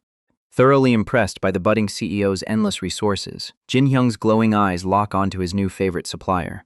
The veteran general drops a terrifying proposition. He wants this rare talent to immediately re-enlist in the armed forces. Staring down the absolute nightmare of another grueling military tour, the newborn poison demon's polite smile violently twitches. Forget the massive corporate contract. Should he just assassinate the formidable general right here and save himself the headache? The Jirisan Demonic Beast Defense Corps sits on the absolute edge of the Samhan Empire. Out here on the frontier, maintaining the monstrous population is a totally thankless hellhole. If you succeed, nobody cares, and if you fail, you bear the entire nation's blame. Lieutenant General Oh Jin-hyung knows this miserable despair better than anyone. Why wouldn't he? Except his grueling stagnation is finally coming to a sudden end. A flawless water deer antidote changes the entire tactical board. His adjutant marches into the shadowy office, proudly declaring that the initial contract deposit is already transferred. The sudden alliance wasn't just luck. It perfectly exploits Taeju's vicious turf war with the local pharmacy association. Adding fuel to the fire, tomorrow's papers will run a major exclusive breaking the news of the miracle drug. Oh leans back in his leather chair, a predatory grin spreading across his rugged face. He swiftly orders his right-hand man to assist their new supplier by any means necessary. For a brief second, the hardened commander softens. He gazes warmly at his loyal subordinate, thanking him for sticking around while he was out of favor with the military brass. The adjutant immediately tears up, overwhelmed by the rare validation after years of grueling hardship. I love seeing these tough guys get emotional. Unfortunately, the touching silence is destined to die fast. The general violently barks his name, shattering the tender atmosphere into pieces. A heavy hand slams onto the officer's shoulder. Oh grabs the startled man in a fierce, crushing bear hug. This isn't just about surviving the frontier anymore. They are going to ride this immense success all the way to the heart of the imperial palace. The two grown men completely lose their minds, cackling like maniacs in the empty corridor as they loudly chant praises for their corporate savior. Meanwhile, back at a sleek building on the outskirts of Guri City, the man of the hour is completely unbothered. Veteran pharmacy owner Baek Hong Pyo casually flips through the evening news across from him. Their independent company establishment is proceeding with terrifying speed. Tae-ju smirks at the sheer tactical genius of their new partner. Oh Jin-hyung didn't just sign a standard defense contract. The crafty veteran intentionally leaked the new drug development to the hungry press to aggressively stack the deck. Securing a 1 million mosquito venom antidote deal is undeniable front-page gold. The financial tide has shifted heavily in their favor. How do you handle a crippling business loan? You obliterate it on the spot with a 25 billion won deposit. The pharmacist trembles with petty triumph as he clutches the physical statements. He didn't just pay off the bank's extortionate debt. He was so deeply offended that he marched right in, cut all ties, and maliciously closed every single account they held. With the crushing debt finally erased, Tae-ju calmly orders the veteran to funnel their massive remaining funds straight into managing the local orphanage. The newborn poison demon knows building an empire alone is pure tactical suicide. He desperately needs a reliable commander by his side. Staring down the hardened shop owner, Tae-ju drops a total bombshell. He effortlessly asks the older man to officially go into business with him. Baek nearly chokes on the unexpected offer. The humble pharmacist frantically backpedals, claiming he lacks the ruthless edge to manage a massive corporate entity. Tae-ju isn't taking no for an answer. The young mastermind smoothly counters that while he can flawlessly brew deadly antidotes, he absolutely needs a seasoned veteran to handle the vicious cutthroat sales. After all, what good is a miracle drug if you can't push it? Reluctantly agreeing to the dangerous alliance, Baek proposes a highly generous 9-to-1 profit split in the boy's favor, except Tae-ju instantly rejects the massive payout. He fiercely demands a harsh 7-to-3 divide instead. If you don't accept this, there will be no company. I really respect a boss who forces you to take more money. That decisive ultimatum forcefully seals their pact. Yet the older man refuses to manage the daily corporate grind himself. Instead, he nominates his absolute greatest masterpiece, a brilliant woman named Baek Seo-yeon. She is the sharpest, most capable orphan he has ever raised in his secret bunker. Knowing they need top-tier talent immediately, he moves to summon her straight to the brutal front lines. Tae-ju smirks, deeply impressed by the vast, loyal network of professionals this humble man has quietly nurtured over 20 grueling years. Grasping hands to solidify their unbreakable alliance, the young tactician officially dubs their rising corporate empire Taehong Bio, a perfect, unified fusion of both their names. The pharmacist beams with pride as their monumental partnership is set in stone. The tactical setup doesn't end with administrative executives. Baek abruptly reveals he's already hired Awakener mercenaries from the orphanage to act as Tae-ju's personal bodyguards. The rival pharmacy association will inevitably retaliate with lethal force. Hearing this, the boy simply laughs off the dire threat. Have them protect the orphanage instead. Who exactly needs protecting here? The seasoned veteran stares in absolute bewilderment at his young boss's reckless arrogance. What on earth is this kid so dangerously confident in? Baek scrutinizes the boy's flawless skin. There isn't a single magical marking on his face, proving he's nothing more than a baseline human. Does this crazy kid seriously believe his basic military training is enough to survive a superhuman assassin? Sensing the veteran pharmacist's lingering hesitation, Tae-ju decides to settle this ridiculous argument with overwhelming tactical violence. The young mastermind casually grabs his coat and forcefully commands the startled older man to summon their newly formed mercenary squad immediately. If Baek desperately wants solid proof of his combat prowess, just talking about it won't cut it. The confident executive is taking their miracle spore antidote straight to the brutal front lines for a live demonic beast hunt. Within hours, the heavily armed strike team marches deeply into the treacherous Jirasan perimeter zone. The elite awakeners whisper nervously among themselves as they watch their mysterious young employer lead the way. They easily recognize his absurdly lavish 4 billion won fox fur coat. Except his total lack of glowing magical tattoos proves he is nothing more than a fragile, ordinary civilian, recklessly wandering into a blood-soaked war zone. A young swordsman named Baek Chang-hoon steps up, nervously tapping the boss's shoulder. Following his adoptive father's strict orders, he proudly declares he will take the vanguard to protect the helpless executive. The 25-year-old nearly chokes on his own spit when Tae-ju casually tells him to drop the stiff formalities and call him older brother. Why on earth does this terrifying corporate mastermind look so much younger than him? Regardless of the awkward age dynamic, the seasoned mercenary insists the unawakened human stay safely in the back. His heavy designer coat is a massive combat liability, and baseline humans completely lack superhuman reflexes. Tae-ju just smiles warmly at the flustered guard's desperate apology. The newborn poison demon is entirely used to being severely underestimated by magical elites. These so-called professionals are focusing on the wrong danger entirely. Reaching inside his trench coat, the young tactician calmly cuts the friendly conversation short. His predatory combat senses are already miles ahead of his highly paid, magically enhanced bodyguards. Before the confused swordsman can even register the incoming warning, the dark forest shadows violently come alive. Dozens of glowing, bloodthirsty red eyes suddenly pierce the dense foliage, completely surrounding the unsuspecting strike team. Chang Hoon screams in absolute, raw panic as he finally spots the looming threat. It's a massive, coordinated ambush. A vicious pack of giant mutated storm weasels explodes from the bushes with terrifying speed. The elite mercenaries are caught entirely off guard as the massive deadly beasts lunge straight for the shocked swordsman's throat, their razor-sharp fangs bared for an instant kill. The Awakener squad finds themselves completely surrounded in the dense, shadowy forest. The beasts might be weak individually, but a 20-plus pack of mutated storm weasels is an absolute unavoidable death sentence for inexperienced rookies. The frontline fighters start sweating bullets, trembling as the vicious monsters close in for the kill. But before a single claw can tear into his new teammates, Kim Tae-ju dives straight into the danger zone. He doesn't even draw a conventional blade. Instead, the newborn poison demon slips specialized iron pellets and deadly needles between his fingers with terrifying calculated speed. With a sharp flick of his wrists, a literal waterfall of hidden weapons erupts from his hands. The lethal projectiles blast outward like an explosive shotgun round loaded with piercing toxic energy. The rest of the rookie mercenary team freezes, entirely paralyzed by the overwhelming display. The very monsters that a regular user-rank Awakener wouldn't dare confront are obliterated mid-air. Flash-fried by raw power, the entire dreaded pack is completely erased from existence before their bodies even hit the dirt. Now that is what you call extreme pest control. Yet as the clearing falls quiet, our dark-haired hero isn't celebrating his flawless victory. He calmly dusts off his coat, his face twisting into a scowl as he groans aloud about his terrible luck. See, the beast ambush happened so fast that he didn't have a single second to draw out his reusable willow leaf daggers. His stunned squadmates rush over, still trying to process how the monsters melted away to absolute nothingness. Tae-ju couldn't exactly let his team get slaughtered on their very first hunt. He'd never be able to face Boss Bake again if they got hurt. Except his heroic save comes with a devastating price tag. Over 200 of the Tang clan's legendary anti-personal weapons are scattered in the brush, totally irretrievable. The sheer financial loss is agonizing.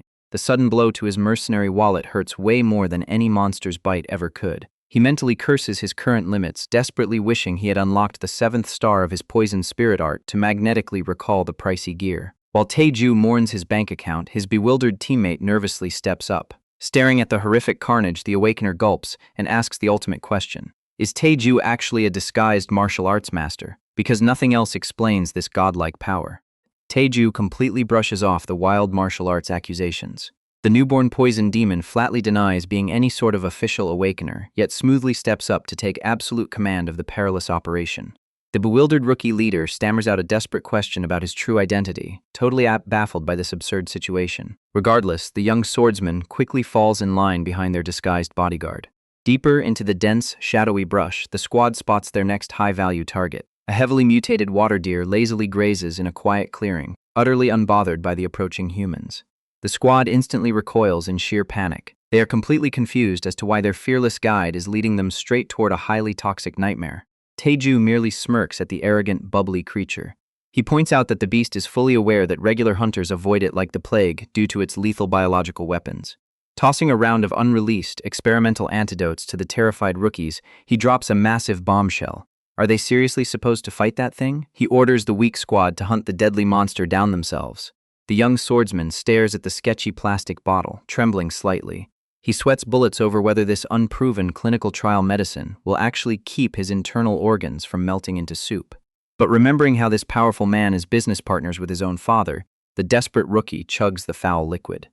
It is finally time they pulled their own weight on this hunt. Taking point, the newly motivated rookie commander draws his sleek katana and issues a rapid-fire, tactile order to their backline gunner. With his fragile nerves finally steeled, he explodes out of the heavy foliage. He dashes straight into the danger zone, closing the gap before the mutant herbivore can even process the lethal threat.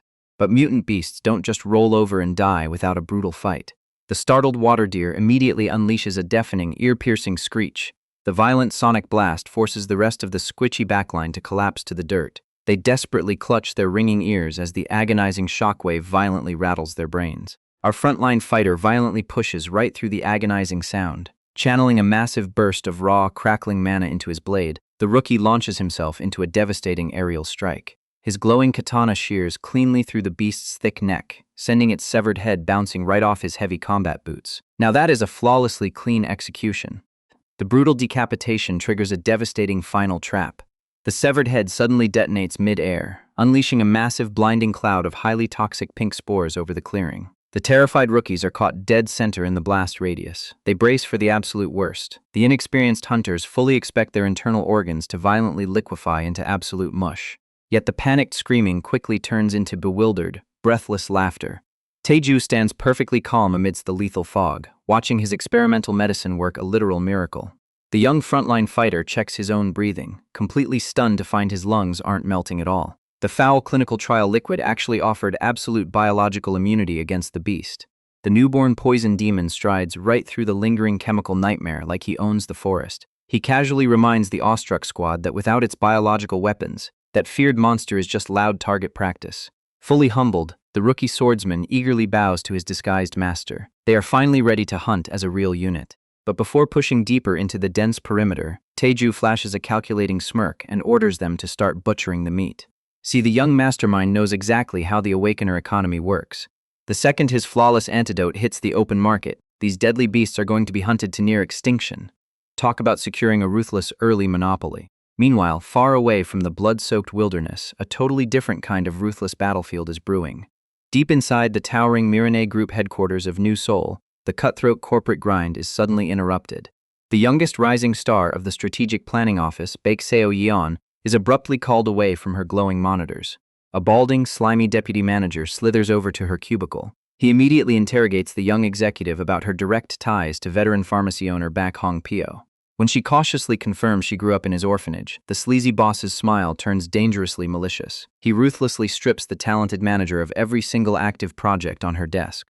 Her jaw drops in absolute disbelief. Instead of her hard-earned corporate work, Seo-yeon is handed a highly suspicious, forced reassignment. Her grinning superior orders her to travel down to the dangerous rural outskirts of Guri to handle a vague, off-the-books task. The corporate sharks are definitely circling the Baek family, and they are using her past as the ultimate bait.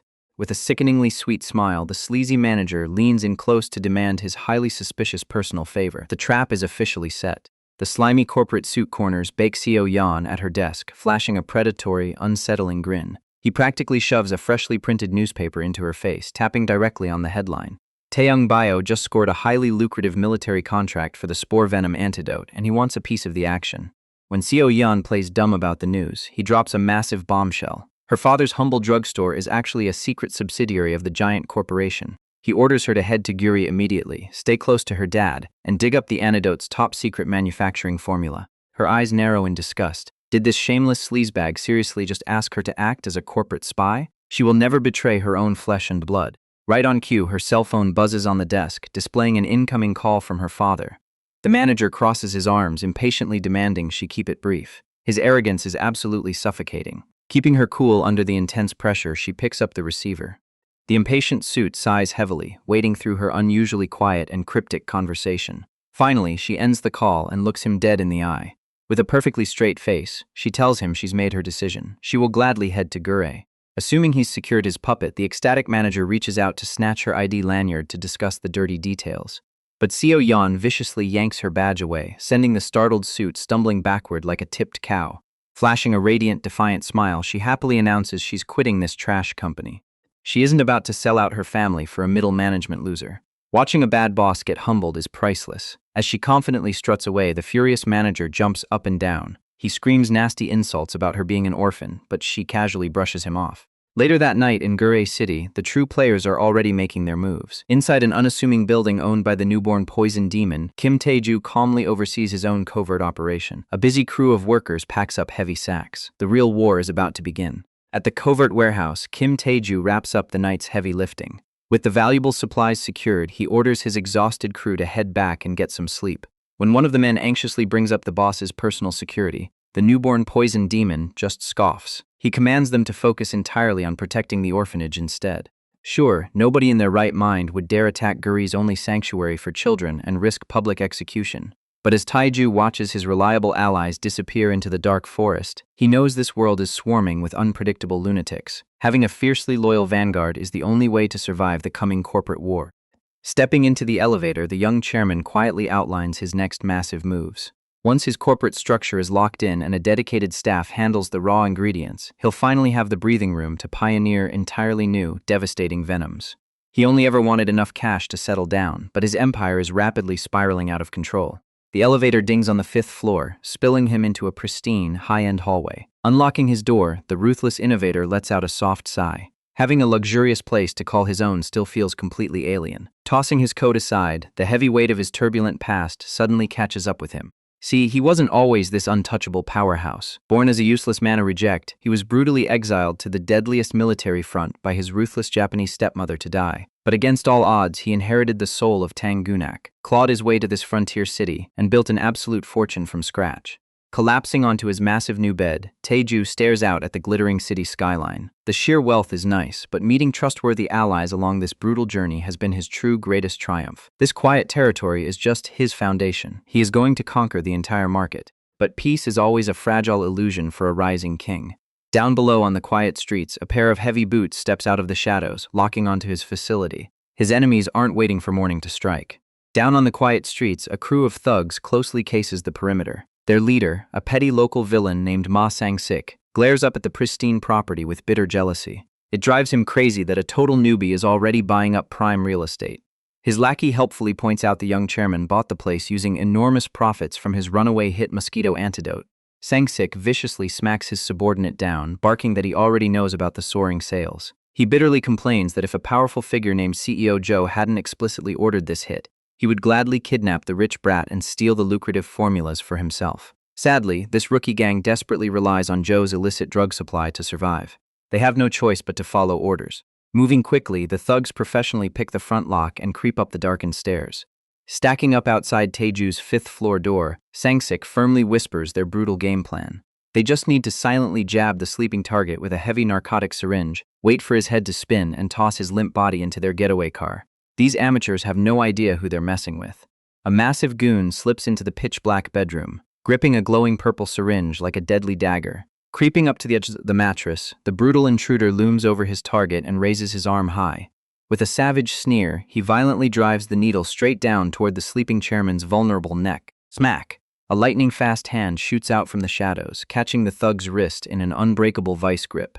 The newborn poison demon sits up, his eye burning with a terrifying toxic green aura. He casually mentions he was originally just going to let them inject him to see what would happen. Did they really think he'd be an easy mark? The terrified intruder realizes this monster has been wide awake the entire time. Standing out in the hallway, an impatient Sang-sik orders his man to finish the job. Except things are already going terribly wrong. The hulking goon starts sweating profusely, whimpering that his entire arm is completely paralyzed. Staring down his would-be kidnappers, Taeju coldly declares he knew these pathetic rats were coming from the very beginning. Before the thugs can even react, the young king lunges from the bed to claim his prey. Out in the hall, Ma Sang-sik frantically looks for his missing muscle, only to realize the glowing narcotic syringe is gone too.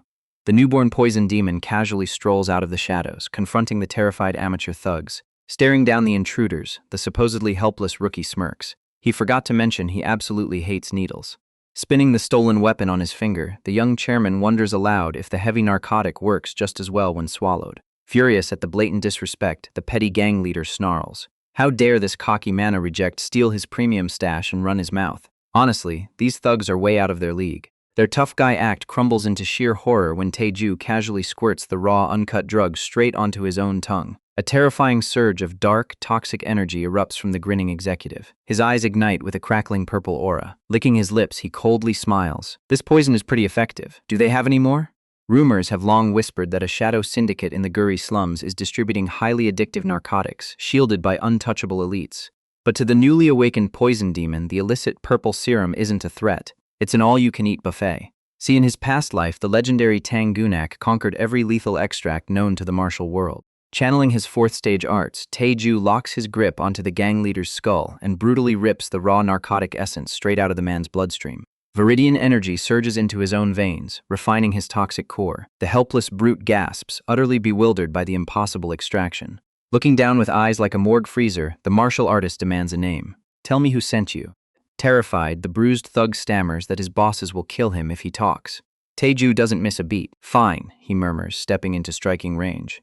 Then let's make a new person out of you too. A blinding flash of venomous light erupts through the apartment windows, followed by an agonizing shriek that tears through the dead of night. If you ask me, compliance sometimes requires a little extreme remodeling. The next morning, a sleek black sedan cuts through the highway haze. Inside, Veteran Raid leader Park Jin-soo reviews the bizarre incident report. He verifies the details with his driver, Kim Tae-ju, the exact same civilian who recently formulated the mosquito poison antidote, was ambushed in his own home. Except instead of dying, he dismantled the entire hit squad and served them up with hard evidence. The veteran commander rubs his temples, a migraine already blooming. He instantly realizes this botched kidnapping is the handiwork of Cho Hun-seok. If that arrogant mastermind was going to order a hit, he should have at least succeeded. While the young drifter isn't a massive political threat, his connection to the highly respected pharmacy director, Baek Hong-pyo, changes everything. Pushing for a quiet settlement is out of the question. Pulling up to the precinct courtyard, Jin-soo wonders if a full-scale vigilante investigation is truly their only way out. How do you sweep a mess like this under the rug? The scene waiting for him shatters any hope of a quiet cover-up. 4 syndicate enforcers kneel on the pavement, securely bound and utterly broken. One of them stares blankly into the sky with rolling white eyes, drooling as he begs for another hit of his own product. The absolute withdrawal has shattered their minds completely, leaving them as nothing more than hollow husks on the pavement. A polished leather shoe steps firmly onto the concrete. The real interrogation is about to begin. Park Jin-soo and his elite vigilante squad march onto the scene, moving with the synchronized precision of an execution squad. A local bystander tries to greet them, but the veteran commander ignores the pleasantries completely, shoving past the old man without a second glance. He doesn't have time for civilians, not with a massive political powder keg sitting right in the middle of his jurisdiction. Staring down at the pavement, Jin-soo sneers in utter disgust. The terrifying gang leader, Ma Sang-sik, is curled in the dirt, weeping like a forgotten child as he begs for a chemical fix. A public scandal involving YJ Pharmacy's untouchable CEO is a bureaucratic nightmare the city cannot afford. Deciding to sweep the problem under the rug permanently, the raid leader unsheathes his katana. Let's be honest, a dead criminal tells no tales. Channeling his authority, he declares an immediate summary execution to silence the junkie for good. You'd think a veteran commander could handle a simple cover-up. Unfortunately for him, his target refuses to play dead. A brilliant Viridian flash intercepts the lethal strike before the steel can bite into flesh. Kim Tae-ju casually blocks the attack, demanding to know why the authorities are murdering key witnesses. The newborn poison demon doesn't just have physical strength. He's got receipts. Holding up his smartphone, the young drifter plays a high-definition video confession. The digital recording shows a battered thug spilling his guts, directly tying the botched kidnapping to Cho Hun-seok. From the looks of it, you seem to already know everything, Tae-ju remarks with a glacial stare. Who does this arrogant kid think he is? Startled by the sheer nerve of the civilian, Jin-soo lowers his blade and demands a name. The moment the martial artist introduces himself, a dangerous purple aura flares in the commander's eyes. The vigilante suddenly realizes he is standing face to face with the elusive creator of the newly minted mosquito antidote. Stepping uncomfortably close, the veteran narrows his gaze, studying the young man's defiant posture. A buried memory suddenly claws its way to the surface. See, this isn't just some brilliant medical pioneer. The polished elite recognizes Tae-ju as the exact same pathetic baggage porter he used to look down on during past dungeon expeditions. You're that bastard from back then, Jin-soo sneers, letting the heavy insult hang in the dead air. So you're the one who made the cure? Tae-ju doesn't even blink, calmly offering a single word, yes. Hearing the confirmation, Jin-soo scoffs. He doesn't give a damn about medical breakthroughs. In the grim reality of Gori, brute force dictates the law. Crackling with violent purple energy, the arrogant raid leader draws his katana and issues a chilling ultimatum. He offers to execute all 4 captured syndicate members right here, permanently burying the political scandal. Yield to his authority or die alongside the junkies. The newborn poison demon isn't interested in making deals with corrupt officials. He flatly refuses to let the key witnesses perish. The second the rejection leaves his lips, diplomacy dies. Jin-soo explodes into a blinding dash, bringing his steel down in a bone-crushing arc designed to cleave the young civilian in half. Tae-ju merely clicks his tongue, effortlessly sidestepping the lethal strike. Creating distance, the martial artist flicks his wrists and unleashes a ferocious barrage of glowing Viridian daggers. Does the commander flinch? Not a chance. Jin-soo charges straight into the toxic storm. His crackling purple blade weaves a masterful defensive web, deflecting the venomous projectiles into the pavement. Knocking the final blade aside, the elite vigilante finally understands how a supposed nobody dismantled an entire hit squad. You've got some skills for a nobody, the veteran mutters, but his arrogance vanishes the second he spots a bleeding gash on his sword hand. A lowly former baggage porter just drew first blood against a certified master. His massive ego thoroughly bruised, Jin-soo's aura flares to homicidal levels, instantly sentencing the arrogant kid to death. Tae-ju remains completely unfazed, genuinely asking if being a master is actually supposed to be impressive. Before the furious guild leader can even process the disrespect, his target vanishes. Utilizing his illusionary steps, Tae-ju vaults high above a sweeping retaliatory slash. Turning the open sky into his tactical vantage point, he launches a secondary volley of poisonous daggers from above. The thoroughly rattled veteran is forced to desperately cross his blade and brace for a heavy impact. Just as the urban duel reaches its boiling point, a commanding voice booms from the heavens ordering an immediate ceasefire. A tactical helicopter thunders directly over the precinct courtyard. Without waiting for the chopper to land, a squad of heavily armored enforcers freefalls into the combat zone. A massive, bearded powerhouse leads the drop, slamming into the concrete with an earth-shattering shockwave. The real heavy hitters have finally arrived. The dust clears to reveal a rugged, long-haired commander smirking through the smoke. Staring down the chaotic battlefield, he firmly orders both combatants to stand down. The urban duel is officially over, except this political nightmare is only just beginning. A military transport chopper thunders directly over the ruined battlefield, its spinning blades instantly shifting the tactical advantage. Heavily armed figures free fall from the open doors. Leading the vanguard, a massive, long-haired commander slams into the pavement with bone-rattling force. The sheer impact kicks up a massive shockwave, officially halting the deadly standoff in its tracks. The imposing veteran steps out of the rising dust cloud, his heavy combat boots grinding ominously against the cracked stone plaza. He locks eyes with the vigilante leader, Lee Jung-hak, flashing a dangerously casual grin. What brings a highly trained strike squad all the way to an independent free city? Jung-hak instantly bristles, snarling that the military has absolutely zero jurisdiction to interfere here. Instead of arguing, the commander just shrugs off the bitter accusation with infuriating calm. He boldly declares he isn't operating on official government orders today. He's just a private citizen out for a stroll. Brushing right past the deeply agitated squad leader, he coldly advises the intruders to mind their own business. The black-clad vigilante starts sweating bullets as his authority crumbles. Casually striding over to Kim Tae-ju, the burly veteran completely drops his aggressive aura. He offers a surprisingly gentle handshake to ensure the newborn poison demon hasn't sustained any serious injuries during the ambush. Tae-ju firmly confirms he's perfectly fine. However, the young CEO is genuinely caught off guard when the massive soldier immediately demands the names of his attackers. And here's where the jaws of the trap completely snap shut on the ambushers. 3 more absolute powerhouses step out of the shadows, revealing themselves as active major generals. Since Tae-ju's pharmaceutical empire supplies crucial antidotes to the front lines, these elite masters volunteer as his off-duty bodyguards. They even offer premium restorative medicine on the spot.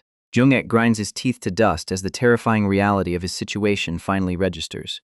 He's hopelessly outmatched. Facing 4 combat-hardened military elites who have zero interest in peaceful diplomacy, his entire operation has crashed like trash. Swallowing a massive dose of humiliation, he announces a tactical retreat, silently promising himself he will brutally repay this insult later. But did he really think he could just escape that easily? As the defeated squad leader turns to leave the plaza, the bearded commander seamlessly blocks his exit. Flashing a dark, predatory smile, the veteran casually dares the assassin to stay just a little bit longer, except his eyes promise absolute violence. Jung-ik desperately tries to brush past the commander, barking that he doesn't have time for these games. But Lieutenant General Oh Jin-hyung just chuckles at the weak deflection. Pointing a massive thumb at the captured Guri thugs kneeling in the background, he casually calls out the hypocrisy. If the Vigilante boss is so incredibly busy, why is his city full of unchecked garbage? Oh offers a mocking smile. If the local forces can't handle a few low-level thugs, maybe the military should send an entire garrison to help. Scoffing at the blatant insult, the assassin leader turns his back. He promises to deal with the traitorous faction himself and orders his men to march. But he doesn't get 2 steps before the veteran's voice drops to a freezing growl. Those prisoners aren't going anywhere. They're coming with the military. Jung-hak snaps, marching right into the massive soldier's personal space to demand what the hell he's pulling. He furiously reminds the veteran that kidnapping citizens violates the absolute imperial edict. If the emperor discovers the military operating here, it's undeniable treason. That is the absolute wrong thing to say to a frontline warlord. A terrifying storm of crimson lightning explodes from Oh Jin-hyung's body, instantly suffocating the entire plaza in overwhelming killing intent. The veteran's eyes glow with demonic light as he poses a bone-chilling hypothetical. If he rips Jung-hak's throat out right this second, what exactly does the assassin think the emperor will do about it? The answer is nothing. The sheer disparity in their power violently shakes the vigilante's core, leaving him frozen in absolute terror. Adding unbearable insult to injury, the off-duty masters gleefully volunteer to execute the intruders on the spot, mocking Jung-hak's pathetic arrogance. He is entirely at their mercy.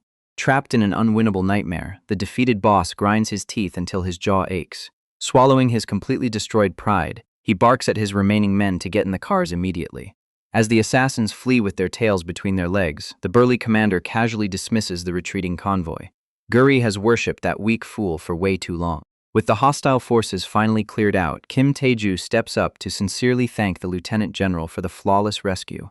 But the towering powerhouse just throws his head back in a booming, joyous laugh. No thanks are necessary when they are already sailing in the exact same highly profitable boat. With the plaza finally cleared of hostile forces, veteran pharmacy owner Baek Hong-pyo steps up, wiping nervous sweat from his brow. He breathes a massive sigh of relief, sincerely thanking the military masters for their lightning-fast intervention. Tae-ju gives the older man full credit. If Baek hadn't immediately dialed Lieutenant General O the absolute second the ambush started, the entire pharmaceutical empire might have faced a bloody disaster. The burly warlord casually claps a heavy hand on Tae-ju's shoulder, shifting his predatory gaze to the row of kneeling gory assassins. He eagerly volunteers to brutally interrogate these thugs and personally execute the shadowy backer who ordered the hit. But the newborn poison demon politely intercepts the offer. This is a purely personal vendetta. He needs to handle the trash himself to guarantee Lee Jung-ak never dares cross his path again. While the military hauls the captives away, both leaders are left analyzing their brief clash. Speeding away in his car, Jung-hak is completely baffled. He definitely slashed the young CEO with a lethal 4-star poisoned dagger. How did the corporate brat simply shrug it off? Back at the plaza, Tae-ju watches the chopper leave with icy resolve, vowing to drastically increase his own strength. But the defeated vigilante is about to learn exactly why his venom failed. As Jung-hak curses his enemies from the back seat, his bitter rant is violently derailed. A sudden, blinding jolt of sheer agony rips through his chest. He gasps for air. Gritting his teeth in confusion, the assassin stares down at a seemingly harmless scratch on his hand. It was the only minor injury he took during the skirmish. Then the nightmare truly begins. Sickly, glowing green veins violently erupt from the tiny cut, rapidly slithering up his arm like a parasitic vine. The vile corruption burns like liquid fire under his skin. As the toxic web aggressively crawls across his neck and face, a horrifying realization completely shatters the assassin's worldview. He didn't just fight a weak corporate pawn. He directly provoked a terrifyingly lethal poison user. Absolute blind panic instantly shatters whatever remains of his cold composure. Watching her boss's face mutate in the rearview mirror, his driver nervously asks what's wrong, but Jung-ak can barely breathe through the agonizing torment. Screaming at the top of his lungs, the defeated warlord orders her to floor it to the nearest hospital. His tires screech wildly. The heavily poisoned assassin desperately races against a rapidly ticking clock to save his own miserable life. Gasping for air, the broken assassin stares at his mutating flesh. He curses Kim Tae-ju's name as the relentless venom violently consumes his body. Jung-hak thought he was hunting a helpless corporate pawn, but he just signed his own agonizing death warrant. High above the jagged mountain peaks, a heavily armored military chopper cuts violently through the icy clouds. Inside the vibrating cabin, the atmosphere is suffocatingly grim. A badly bruised captive is on his knees, trembling like a stray dog in a blizzard. He desperately begs to trade whatever miserable intel he has left for his life. But the rugged, lion-crested commander simply stares down at him with entirely dead eyes. "It's fine," the scarred veteran rumbles, his voice colder than the crushing altitude outside. "We already know everything anyway." With a single, sharp nod, the commander orders his loyal subordinate to throw open the heavy side hatch. A deafening roar of freezing wind howls into the cabin, drowning out the terrified prisoners. They realize their expiration date has officially arrived. Honestly, you almost have to pity the fools. The burly crew drags the screaming traitors to the ledge without hesitation. They are kicked into the empty sky, discarded like expired trash to plummet to their messy deaths. Carelessly dusting off his hands, the subordinate formally announces the airborne cleanup is complete. But the bearded leader's bloody work today is far from over. He pivots instantly, barking orders for his remaining men to dispatch an armed squad to lock down Taehong Bio. He definitely isn't playing bodyguard out of the goodness of his heart, though. The veteran's eyes narrow with ruthless ambition as he mutters his true underlying objective. He will use this violent purge to permanently forge an unbreakable connection with Kim Tae-ju. Back on the ground in a bustling subway terminal, a casual bob-haired young woman weaves through the dense afternoon crowd. Her phone abruptly buzzes with an urgent call from her younger brother Baek Chang-hoon. She answers with a tired sigh but instantly stops dead in her tracks at his frantic report. Why? Her jaw practically hits the floor. The sketchy guy she previously wrote off as a two-bit scammer just unexpectedly dropped billions into the local orphanage's bank account. Except his impossible string of miracles is only just beginning. Through the spotty connection, her brother reveals this supposed con artist has already synthesized the elusive, life-saving antidote. Completely shaken to her core, she realizes her entire cynical judgment of the man was fatally flawed. Sliding to the back seat of a waiting taxi, she firmly commands the driver to head straight for Baek's orphanage. She is suddenly desperate to witness this impossible savior with her very own eyes. Moments later, the speeding taxi screeches to a halt outside the iron gates of Baek's orphanage. Instead of the quiet, desperately struggling facility she expects, the courtyard is practically vibrating with joyous energy. Dozens of cheering children crowd around a roaring fire pit. Right in the middle of the chaos, the veteran pharmacy owner, Baek Hong Pyo, happily stirs a massive iron cauldron. Seo Yan rushes over to greet her father, flashing a relieved smile as the rugged old man warmly pats her shoulder. When she points at the bubbling pot and asks what on earth they are celebrating, he casually drops a massive bombshell. They somehow caught a highly dangerous spore venom water deer, and he is currently boiling it down for a legendary feast. Her jaw practically unhinges in total disbelief. Could her brother's frantic phone call actually be the absolute truth? Grinning at her completely shell-shocked expression, her father gestures across the bustling playground. He insists she finally meet the impossible benefactor funding this entire chaotic miracle. And there he is. The ruthless, newly awakened poison demon is currently playing the role of a gentle caretaker. Taeju carefully dishes out hot stew to a massive line of hungry orphans, making sure none of them burn themselves. Hearing his name, the young CEO turns and offers the stunned woman a perfectly polite smile. He playfully points out that they have actually crossed paths before. Feeling the crushing weight of her previously cynical judgments, Seo Yeon immediately bows her head. She formally apologizes for writing him off and eagerly pledges her absolute cooperation. Unfazed by her sudden shift in loyalty, Taeju simply declares his unshakable intent to build Taehong Bio into an unstoppable pharmaceutical empire. But his ambitious corporate scheming is abruptly interrupted by the heavy, synchronized crunch of combat boots. A fully uniformed military detachment marches straight into the orphanage courtyard, snapping a crisp, unified salute to the young CEO.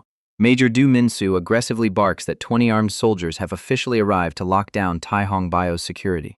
Honestly, it seems that ruthless airborne commander from earlier wasn't kidding about forging an unbreakable alliance.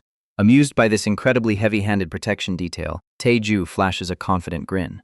He warmly welcomes the rugged squad to their new post, though he dryly notes they might be just a little short on extra beds for a literal private army. Stepping up with crisp military precision, the rugged major happily reports his men have brought full field encampment gear.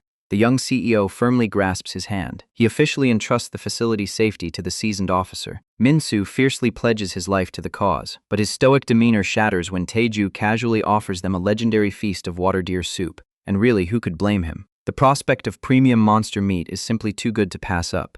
Barking orders with explosive enthusiasm, the major immediately commands his heavily armed troops to unpack their gear and fall in for chow.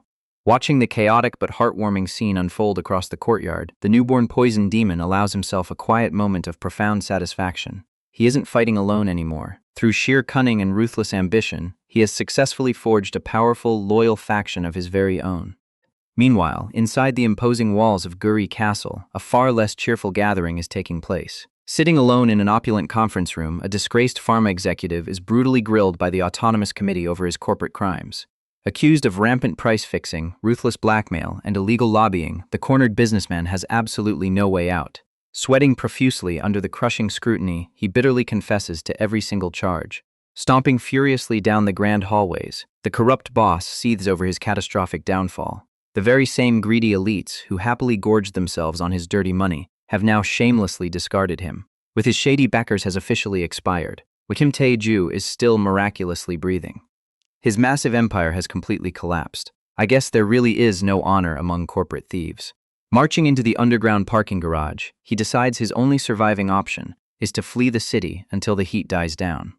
Speeding recklessly across a massive bridge in the dead of night, the desperate fugitive blows past a glowing red light without a second thought. But his frantic escape is about to be violently derailed. Checking his rearview mirror, the disgraced executive spots a lone, helmeted motorcyclist steadily tailing his vehicle. As the mysterious rider smoothly pulls up directly alongside his driver's side window, a sickening wave of sheer panic washes over the doomed man. Before the terrified driver can even attempt to swerve away, a heavy metal pipe violently shatters his window. A gruesome burst of crimson immediately paints the interior of the speeding luxury sedan. As the blood-slicked steering wheel jerks wildly out of control, the screeching tires echo through the empty highway, cementing a brutally sudden end to his miserable run. The runaway sedan careens off the cliff, plunging into the dark waters below. The mysterious rider coolly reports the mission accomplished. And that's where the story is currently at. Thanks so much for watching. If you enjoyed the recap, don't forget to leave a like and subscribe because I'll be posting new chapters as soon as they come out. See you in the next one.